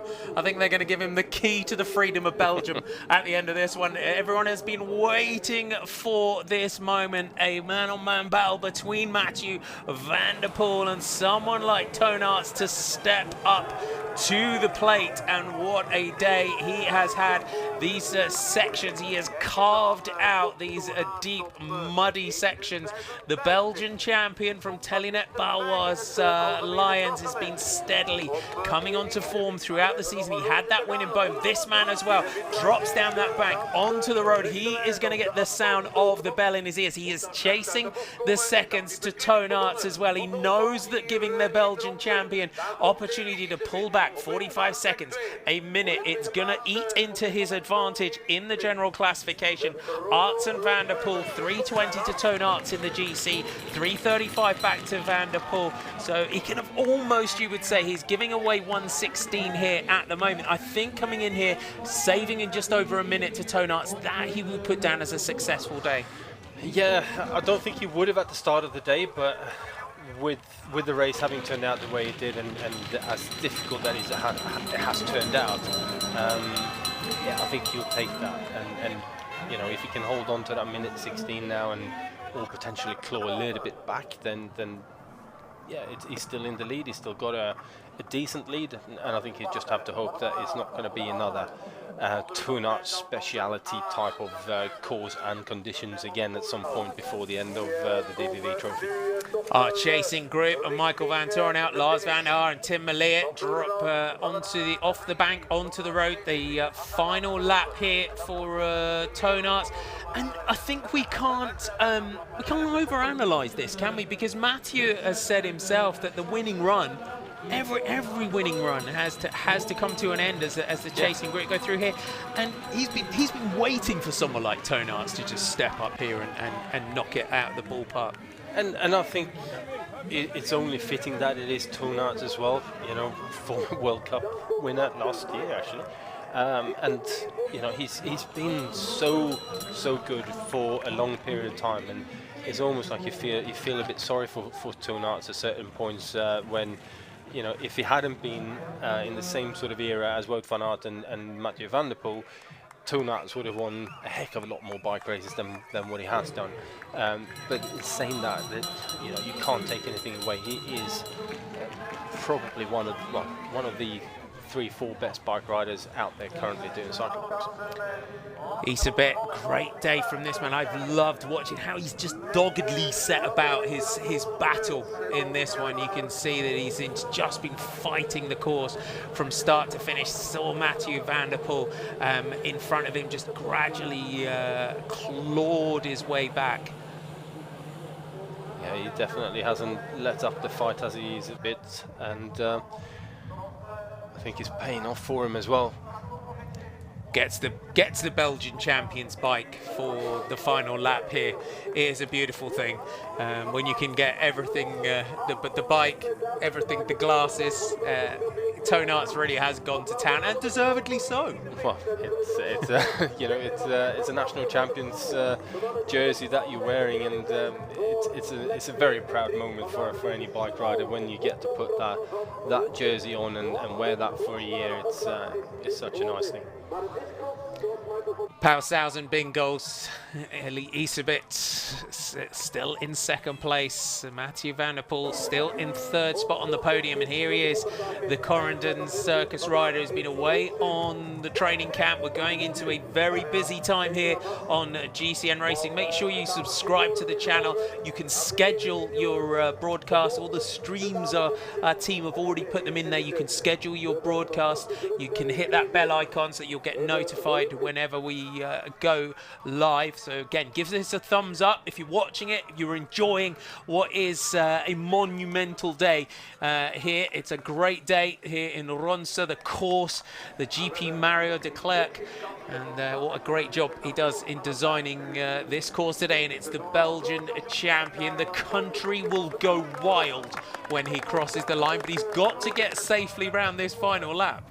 Yeah, it definitely has to. It's like we've seen in the earlier races of the day, you've got to make sure that you're just staying focused and doing everything right. Slow things down a fraction just to make sure that you're not taking any risks. Staying rubber side down is the key to success. And although he's got a good cushion, and it's, you know, it's a nice gap that he's got now, so I don't think he's feeling the pressure of a chasing Iserbyt is going to catch him from that point. It's just more stay upright, make sure your bike doesn't break, make sure you stay in one piece as well, and we'll get through this. And obviously he wants to get as much time as he possibly can on Iserbyt to get himself back into the mix in the overall trophy. But right now it's just the win, really. I think that's in Toon Aerts' head. What will be going through his mind on this moment? It's not just the race victory, it's that winning streak of the man that is still in third place, riding towards that podium position. Michael van Torenhout has just managed to get clear of Lars van der Haar and Tim Merlier, with Marcel Meissen just behind. So the German champion, strong day again from the German champion, made the most of that front row start position. Yeah, he's had a good ride today, and like you said earlier, Martin, it's been a build-up, and he's got better and better, and really has looked good over the last few races. And I think from Corendon Circus point of view, that's obviously very nice to see that they got another rider on the move up in the rankings, and you know, there's another rider behind there to back up Van der Poel. over the top of that section onto this run. It has posed a lot of problems for riders today, just sliding out, just trying to find that groove that has been carved out by everyone. Eli Isabet, great season that this man has had so far, and looking like he's coming back onto some good form for the next part of the season. But this man here, second at the Jingle Cross, second at the Trek Waterloo Cup, third in the Baron Cross in Molenbeek, second at the Polder Cross in Kruijbeke, first in the Niels Alberland Cross in Boom, second in Bern, second in Beringen, third in Rudevorde, third in Koksscheide, third in Kortrijk, first in Zonhoven, and he's going to do it again today as he goes into the pits for what will be his final bike change for the Telenet Bauhaus Lions Belgian champion. Yeah, I wonder whether that last bike change there was just a question of, oh, I'm hearing a little noise here and a little noise there, and the gear isn't quite working 100%. I don't want to take the risk here and have something break on me in the last half a lap, and just took a safety change. Took a safety. And you can see the fatigue there of Eli Isabet's legs on that run, and I think the 6 laps puts it into perspective, doesn't it? Yeah, it definitely does. It's been a brutal day out, and like I said, you see on the run up there, or more or less a walk up where you're trying to sort of help your legs with your arms and anything to drag yourself and the bike up to the top of that climb, and you don't see that very often. I'll just point out as well, thanks to Mark Legg and Beerdings case, just saying that a few of you asked where the Swakes are today. Apparently their grandfather passed away on Friday, so big love out to them. So so condolences for that's why they're not here today. This battle between Van Torenhout, Van der Haar and Malin, they're not done without a fight here for this 4th place. No, I don't think so. Definitely. He's going well up there now. He's really putting a big effort in, and here he comes, Toon Aerts from Telenet Bauhaus Lions. The effort is going to become joy, and there it is, the roar from Toon Aerts. What a massive day. Little Endo as he crosses the line. Eli Isabet takes a second. He's going to come through to take second for that one. He's not up at the finish yet. What a roar, what a face, and deservedly so. Yeah, definitely. And I think you could see how much that meant, that he is beaten. I think not only is Eli Isabet, who he has beaten on occasions before this year, but actually putting away Mathieu van der Poel outright without any questions, I think that meant a lot to him. Mathieu van der Poel out of the saddle. Big shout out to Jeremy Powers from the Pacific Northwest. He's up there for the US Nationals, which we also have certain territories tomorrow. Check that one out. The Powell 1000 bingo rider, Eli Isabet, series leader. As we said, go back and check Jeremy Powers' feature interview on the podcast with Toon Aerts. You'll know, see, he's a really awesome guy. He gave us a lot of time last winter. Tim Malier on that run-up managed to put a bit of distance now into Lars van der Haar. That was a roadman's attack going up there, definitely. In the drops, really putting the power down, almost like you would over the top of a cobbled climb in the classics. Eli Isabet up towards the line. Can he keep it within a minute and a half? It's first place for Toon Aerts. It's going to be second for Eli Isabet today. A real battle, just 1 second inside the minute and a half, fighting to get back to this man here. The winning streak is over. He has been waiting himself for this day to come. He knew it would happen at some point. Mathieu van der Poel from Corendon Circus, the world champion, is going to take 3rd spot on the podium today. Michael Van Torenhout has got Mathieu van der Poel almost in his sights here on this tough run up towards the line. Mathieu just takes a look back over his shoulder just to make sure that the 3rd spot is safe. And it's going to be interesting to hear his interview. Yeah, I'm looking forward to that. I'm looking forward to hearing what he's got to say about that. So Van Torenhout takes 4th place. Tim Malier is going to cross the line here in 5th, just ahead of Lars van der Haar. Lars, again, another strong day out, but that is a big day for Telenet Bauer's Lions. And here he is, Toon Aerts. Toon Aerts, je hebt het gedaan. Mathieu van der Poel geklopt. En in wat voor wedstrijd krijg je net de felicitaties van de wereldkampioen. De voorsprong, wat denk je er zelf over? Ja, dat is toch wel echt wel veel. Ik kon het wel goed uitbouwen. Op een gegeven moment stagneerde het zo wel, maar dan heb ik het vooral gefocust op de techniek en als je overal de juiste sporen pakt, I was just basically trying to focus on the technique, just slowly build that gap. Dat is uiteindelijk best wel goed gelukt en deze voor van binnenkomen had ik niet gedacht. So just really happy it's worked out. Ultieme omstandigheden ook voor jou.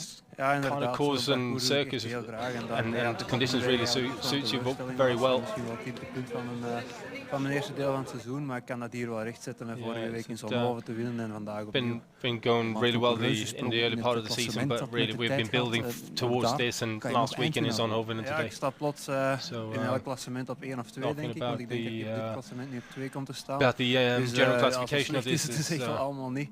I'm about a minute and 50 behind now, and just keep on pushing, keep on. Ik had nog geroepen om de banden harder te zetten, en daardoor kon ik nog vol sprinten op het betonbaantje hier op de aankomststrook. Made a final bike change in the last pits as well, just to get some road tires back onto the bike, just to be able to sprint up the hill a little bit faster, and just doing everything that he can. Ik moet zeggen dat technisch eigenlijk allemaal vrij goed was. Natuurlijk is voor iedereen sukkelen en een beetje klooien soms. Maar mijn fiets voelde vandaag aan als een extra lichaamsdeel. Just everything's worked out today. The bike was feeling perfect. Just it's one of those days where everything's come together. Het is nog niet zo'n oude wedstrijd, maar er zijn hier toch al mooie duels uitgevochten geweest. En het is toch wel een wedstrijd die tot de verbeelding spreekt. Dus, samen met de Koppenberg, Zonhoven, cross races and Koppenberg, Zonhoven, these are the ones that you want to win. Mooi. Dus felicitaties voor de Belgische kampioen Toon Aerts. Dan gaan we door naar de tweede van de dag. Probeert zich op te warmen. Elie Iserbyt, runner-up. Je blijft op kop in de DVV Trofee. Is dat een troost of hoe zie je dat? Runner-up on today's race. Het was enorm lastig, kou ook aan mijn handen. Maar incredibly difficult race. De voorbije dagen, waar ik toch last had van mijn maag, is toch wel redelijk just dus last van been de struggling a bit dan with is the dit, stomach over the last couple of days, but it's really good ja, today. dat wel. In Spanje heb ik waarschijnlijk een kleine voedselverhefting, waardoor ik eigenlijk woensdag, donderdag, vrijdag niets heb kunnen doen. En het is wel een opluchting van Het duel met Mathieu van der Poel in de slotfase, hoe heb je dat naar je hand kunnen zetten? Gewoon mijn tempo gereden, denk ik. Dat het belangrijkste was. Tempo today Tijdens zat ik er wel door, dus ik heb nog zoveel mogelijk tijd keep on doing what I've been doing and terug te halen op toon voor het klassement, maar voor de rest zat er niet veel meer in. De ondergrond, de wind, getting back on Van der Poel, and then I just keep on fighting to sort of not get my lose too much time on the overall. But said, how do you describe the cross today? A real cross. Daarvoor doe ik het. Dankjewel Elie Iserbyt, dat dus de runner-up. En dan gaan we de wereldkampioen zich even laten omkleden.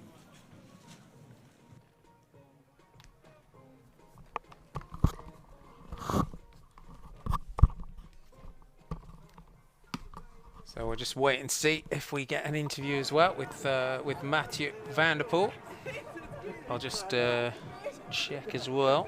And Maggie and I were swapping headsets quickly because Maggie couldn't hear the interview. So catch one by the rustle of microphones. And if Mathieu, if we get Mathieu, then we'll do a quick switcheroo again with our headsets just to make sure that you get it.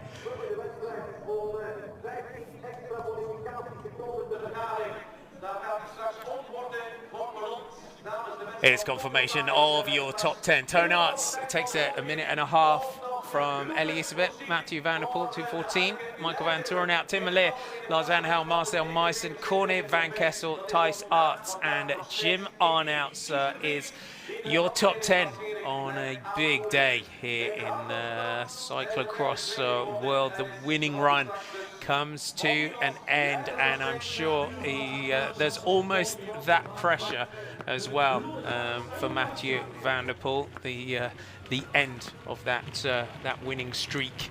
He knew it was going to come to an end at some point. Tom Meyerson just getting a jacket on there. yeah, it's obviously really important for the guys to stay healthy through this period of time. And as Elizabeth was saying, you know, he's had some minor stomach issues and not really been able to do much for the sort of last couple of days of this week. And yeah, this could be interesting because. Oh, well done, well done. Well played. Yeah. You almost need crampons and an ice axe on a day like this, don't you? When you're out there, you do definitely. Yeah, if Sid will let us know if we're getting an interview with Mathieu van der Poel. He's the sort of person. Bless Ellie is a bit there, covered in full mud pack on there. Yeah. You know, his paws will be great tomorrow. But Mathieu van der Poel, the sort of rider, likes to get himself cleaned up just a touch before his interview. Yeah, well, sometimes he does and sometimes it doesn't. But I think today is probably one of those days where he just needs to calm himself down a little bit and gather his thoughts before he gives any interviews. And you know, it's. I think he knows that this day was going to come. At some point, it probably didn't expect to come today, and you never will because you keep on believing that you're gonna keep on winning. But it's never easy to take a defeat like this, regardless of whether you've been sort of prepping for it to come at some point. It always comes as a bit of a shock, and you always feel a bit disappointed. And you know, he likes to win. That's what he does. And with that, yeah, it's I think. A smart move to take himself a couple of minutes just to gather his thoughts. Now, for mortals like us, and I'm sure you're with me, it's like when you think about putting in a 40-hour week on the bike. I did it once. We won't go into that. We've done it a few times over the years, haven't we? Where yeah, that's a story for another day. I'll tell you that story one day. But going from that, probably what he did, as you said, a big old school week of big endurance, is trying kind of describe what it would feel like coming back in and trying to have that snap when you come back into an hour-long race like this in conditions like we had today? Well, it usually just kind of feels like you're pressing on the pedals, but it's almost like the cranks have got a little bit of give in them. So you're stomping as hard as you can, but it's like nothing really. It doesn't move quite as sharp. You're not. You know, the effort that goes into the bike doesn't make the bike go as fast forward as it normally should do. That's every day for me. But you know, it is unfortunate. You have to get these training camps done, and especially with Mathieu's way of sort of setting his season up with riding the classics and then getting onto the mountain bike and mixing mountain bike and road a fair bit, and everyone is just, you know, wondering how can you actually do that, and just changing from one discipline to another. It takes so much, and the different ways of riding a mountain bike to a cross bike to a road bike, and just finding a way of making all that work, I think is exceptional in how he just gets it there. But at the end of the day, at some point that will catch up, and he's preparing for a big spring campaign on the road, and he's going to have to put in the work over the winter, because like every cross rider does, they put the work in during the summer for the cyclocross. A road rider puts their work in over the winter for the summer period, and yeah, it just clashes. And you know, we're talking of. I mean, it sounds silly, but the guy finished third. I know. Although after 35, 36 race wins consecutively, obviously that's not a very good outcome. But we're still talking a podium, and yeah, I think he should. Obviously, he wants to come back and win, and I think we will see that happen. As we said, I think we're going to have a fairly fired up individual for the next one. But let's talk about Toon Aert. He's such a popular rider. As I said, he gave us such a lot of time here on GCN Racing last winter when we were getting our cyclocross coverage going. He's given time to Jeremy for his interview for the podcast as well. That, I think, for a lot of fans, for someone to end that streak, a lot of people will be really happy it was Toon Aert's, because he was just carving it up today. He was surfing that mud. To me, he was in a class of his own today. There was no one else really that was going to challenge him. He looked spectacular, never put a foot wrong really. It was just a really well-composed race in conditions that suited him, on a course that really is more or less tailor-made for him. And I think to win this cross and to end Mathieu's winning streak in the Belgian tricolor, you know, this is front page media news in Belgium for the next 2 days now. It's going to be every news magazine stand that you get to is going to be Toon Outs on the front page. There's no doubt about it. When you've won a race of that level, because I think you lived in Belgium when you won Paris-Roubaix, and for us cycling fans who might be in the UK or the US or wherever around the world, it's difficult to put into terms, isn't it, the reaction of a cyclocross rider here in the UK or in the US and trying to walk down the street in Belgium, because it's something. This is a national sport. It's a national obsession. It is. It is the national sport, like you said. This is it, and it's during the Christmas period. So take the DGM cross for instance. The viewing figures. We're talking the better part of 3/4 of the country watching that cyclocross race live on TV, and I think the other quarter is on site. It is quite literally those sort of numbers. I don't think there's any other sport really that would command that level of interest over any part of the time, peak season and so on. Obviously it's holiday time, so people have got a little bit more time to sort of chill out and go and watch it, but it's still 3/4 of the country just turns on and watches that cyclocross race. So these guys are superstars in any in any right, and like I said, the Belgians they do love a bike race, and they do love cycling and bike riders. So yeah, it's which, if you wonder why we haven't got the TV rights to Belgium and the Netherlands, that's pretty much why. Let's have a look at the standings now in the DVV Trofee after today's spectacular here in Ronse. I think we can bring you the overall standings now. Here they are. Elisabeth now leads 1 minute and 45 seconds over Toon Outs. Michael Van Turenhout in third at 3:08, 3:57. Mathieu van der Poel in fifth, but now at 4:24. Elisabeth managing to extend his lead there. Tim Malier at 4:48. Corny van Kessel at 6:01. Mayusen, Ernouts and Swake now 10 minutes and 3 seconds separating the top 10 overall. For Elisabeth, it's a good day out. He had a lot to prove today, not just in terms of that defense of the DVV Trophy, but also, as we said during commentary, to show that form that he had at the beginning of the season, he could take that form cycle and build into the second half of the year and still be at the top. Yeah, and I think, again, he will take a lot of confidence from today's race. He hasn't been quite 100% over the last few days with some stomach issues, still performing to the level that he was.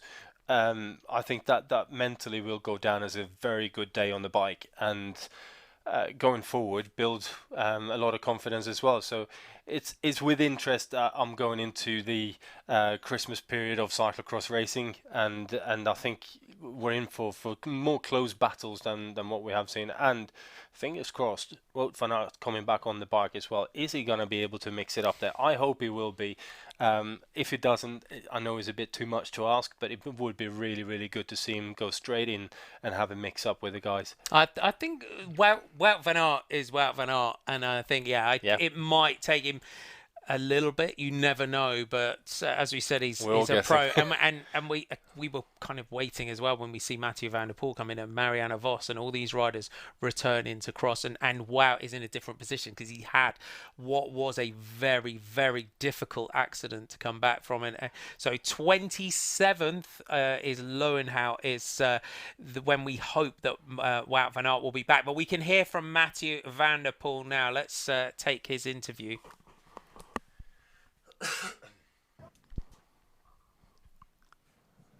Nou, ik laat hem nog even een schoen aandoen, want dan is hij klaar voor het podium zo meteen. Mathieu van der Poel, proficiat met een derde plaats, of mag ik dat niet zeggen? Dus, congratulations with the third place. Nee, niet echt. Ik ga altijd voor te winnen natuurlijk, maar ik vind ze niet allemaal winnen. Rustig you can't win all of them. En deze strek, want de Koppenberg is 8 kilometer in vogelvlucht hier vandaan. Nee, dat denk ik niet. Ik heb ook al goede wedstrijden gereden, dus het is gewoon altijd een beetje afwachten dat je terugkomt van die stage. En je weet natuurlijk dat op zo'n parcours dat Tom ook altijd heel sterk voor de dag komt. Dus, from training camps on these kind of courses, it's difficult, and it just wasn't to do today. De buitengewone aanleg voor aards op dit soort parcours.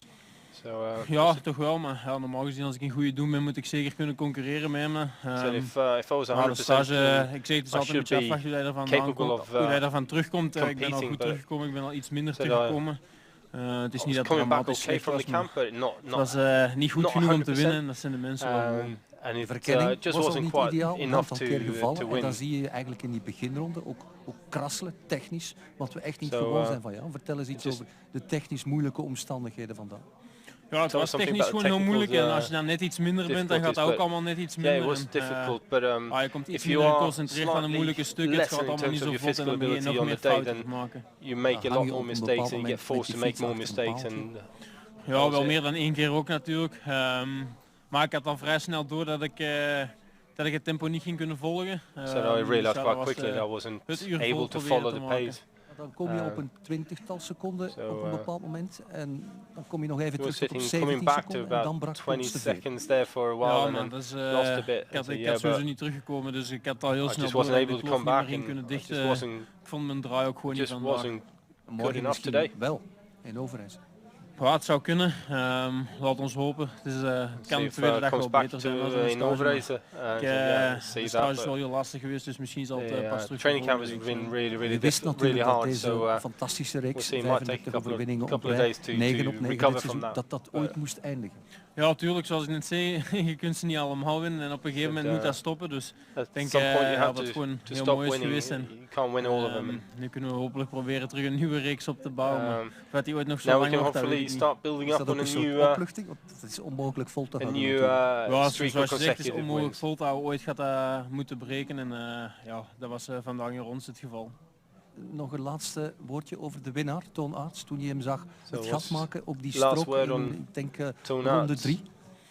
Ja, het was sowieso een heel sterke wedstrijd van hem. Als je naar de verschillen kijkt naar de andere tegenstanders, dan heeft hij zeker heel sterk rondgereden vandaag.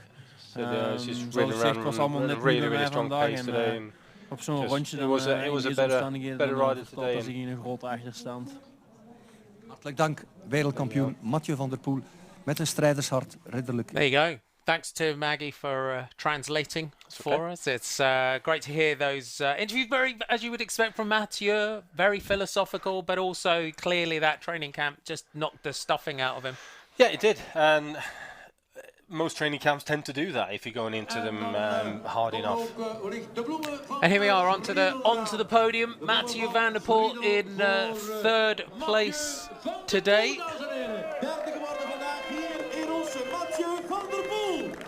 So the Corendon Circus rider is Elisabeth. A little bit of food poisoning, he said, over the last few days. So good to recover from that and still be able to do that today. Yeah, very good. Very, very solid race from him. And like I said, it's going to be interesting in the next few races going forward now. Paulshausen bingo. So 2nd place today, Mathieu. Looking forward to building another winning streak. As he said, the cyclocross bunch heads to Overijse tomorrow. A few of you ask if we've got that one. Unfortunately, because it's not part of a series at the moment, we don't have Overijse tomorrow, so you might be able to find that one somewhere. Keep subscribing, keep sharing, keep giving us the thumbs up. It gives us more power to be able to try and get more next, which will be able to grow our cross coverage. On to the podium, this man, the Belgian champion, gets a keg. Toon Aerts, your winner. Gotta love it. I love trophies and beer prizes in Belgium. Yeah, definitely. They know how to do a prize, don't they? Oh, they definitely do that, and I'm sure that will be shared among the mechanics tonight. Indeed, there you have it. There's your nice little poster there for Toon Aerts. Catelynn, Baloise Lions, Paulshausen Bingo and Corendon Circus. Your teams on the podium today. When we went into today, this is what we wanted. This is not what we thought we would get. What a spectacular day. Yeah, it has been. I mean, I don't think any of us really expected Mathieu to be beaten, but today the man there in your picture was the better rider on the circuit, and it's nice to see that that's still possible. I don't think he's going to stop. I don't think he's going to stop smiling for a week as No, well. I think definitely on that one, the not. smile for Tonarts says it all. But what a great day.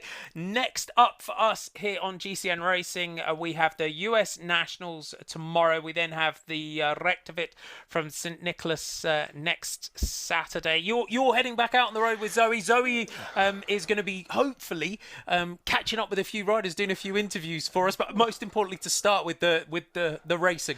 Yeah, so we're going across to do the St Nicholas, and then we're staying over there for the Helen 100 at Loenhout, and we're doing Bredene and also in Baal at the Svenne Cycling Centre then on the 1st of January. So Christmas in Belgium in the motorhome for us. I will just get in my phone now. I'm not because I'm taking a phone call, because I had a message from Helen Wyman. So just to let you know, if you didn't hear it in commentary, so more exciting news about the Helen 100. If you're on Twitter, hashtag Helen 100. So they're once again refunding the entries for junior youth A and B women for UK National Cyclocross Championships. If you want to apply for that, you can go to helenwyman.com/Helen100 UK. She's doing a great job with that. So you again been able to fund those.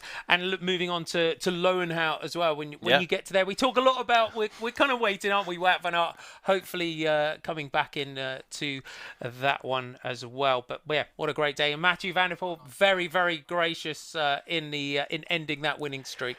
Yeah, he was. It's really nice to hear someone as calm and collected as that, and just appreciating that he wasn't good enough today. He was there was a better guy out there on the bike, and he got beaten fair and square. And he said he could feel that he just wasn't on the A game today. He couldn't cope with the tempo already from the start, and those days they will happen, and he's not had many of them, so to take one, he's got to take it on the chin. He has indeed. Now, if you don't want to know the result of the women's race, we're going to give you some highlights, the pictures of the day, so you can look away and press mute. Now, let's have a look back at what has been a phenomenal day's racing. Our elite women's race got underway on damp conditions here in Ronse.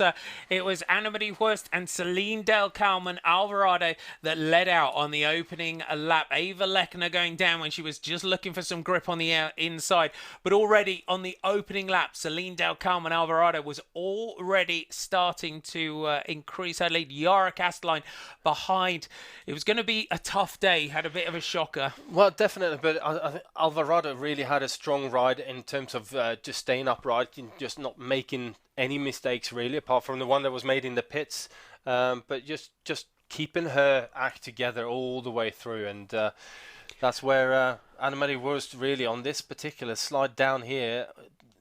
That wasn't the only time that she did that. There was more times that happened, and Alvarado not really giving her an inch there. No, Alvarado bossing her way through Annemarie Worst after closing that gap. That was the small error that handed the lead and the advantage to the Corendon Circus rider, Selene Del Carmen Alvarado. One small mistake that was all that Selene Del Carmen Alvarado suffered today. It was an almost faultless performance from start to finish. Well, it was a class act ride. There was no question about who the best rider was today, really, and that was Alvarado. Selene Del Carmen Alvarado went into the day in third in the general classification. Annemarie Worst was battling to defend the lead in that competition. She had led this rider, her teammate Yara Catelynn, by 6 seconds. Catelynn battled through resiliently to come across the line in third place. Evie Richards, the British rider, taking fourth. Sana Khan, Alice Maria Adzufi, Kim van der Steen, Ellen van Looy, Eva Lechner, and Marion Norbert Riberola, your top 10, but 3:31 separating them. On to the elite men's race. Mathieu van der Poel, Elisabeth Tonarts, Marcel Michael Meissen, Van Turnhout, Van der Haar and Van Kessel were the front row start. Tough conditions in Ronse. The rain had abated on the opening lap. It was Marcel Meissen of Corendon Circus who got the best start. He led out from Van der Poel, Arts, Vermeersch and Isabit by the end of that lap.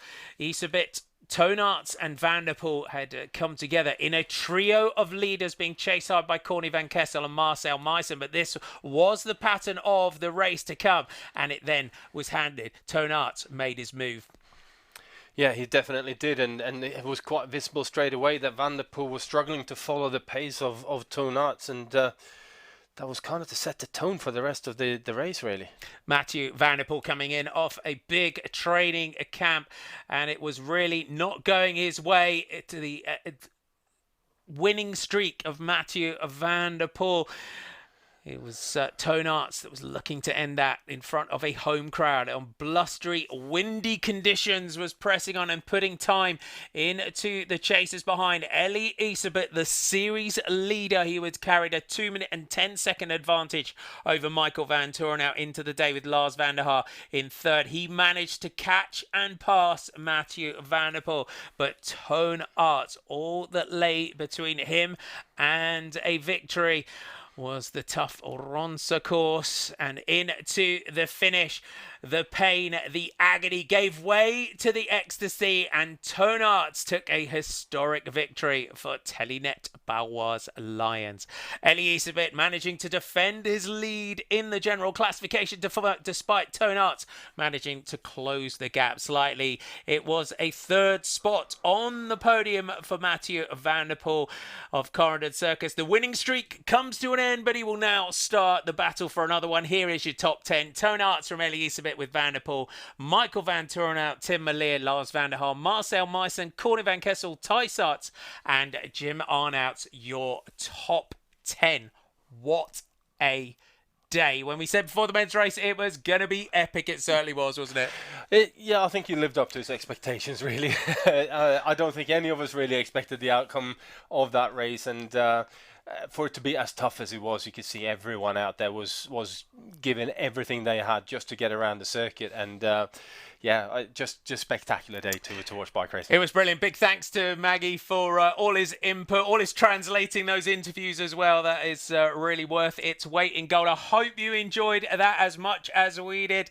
Make sure, give us a thumbs up, subscribe to GCN Racing. We'll see you again soon. From me and Magnus, bye for now.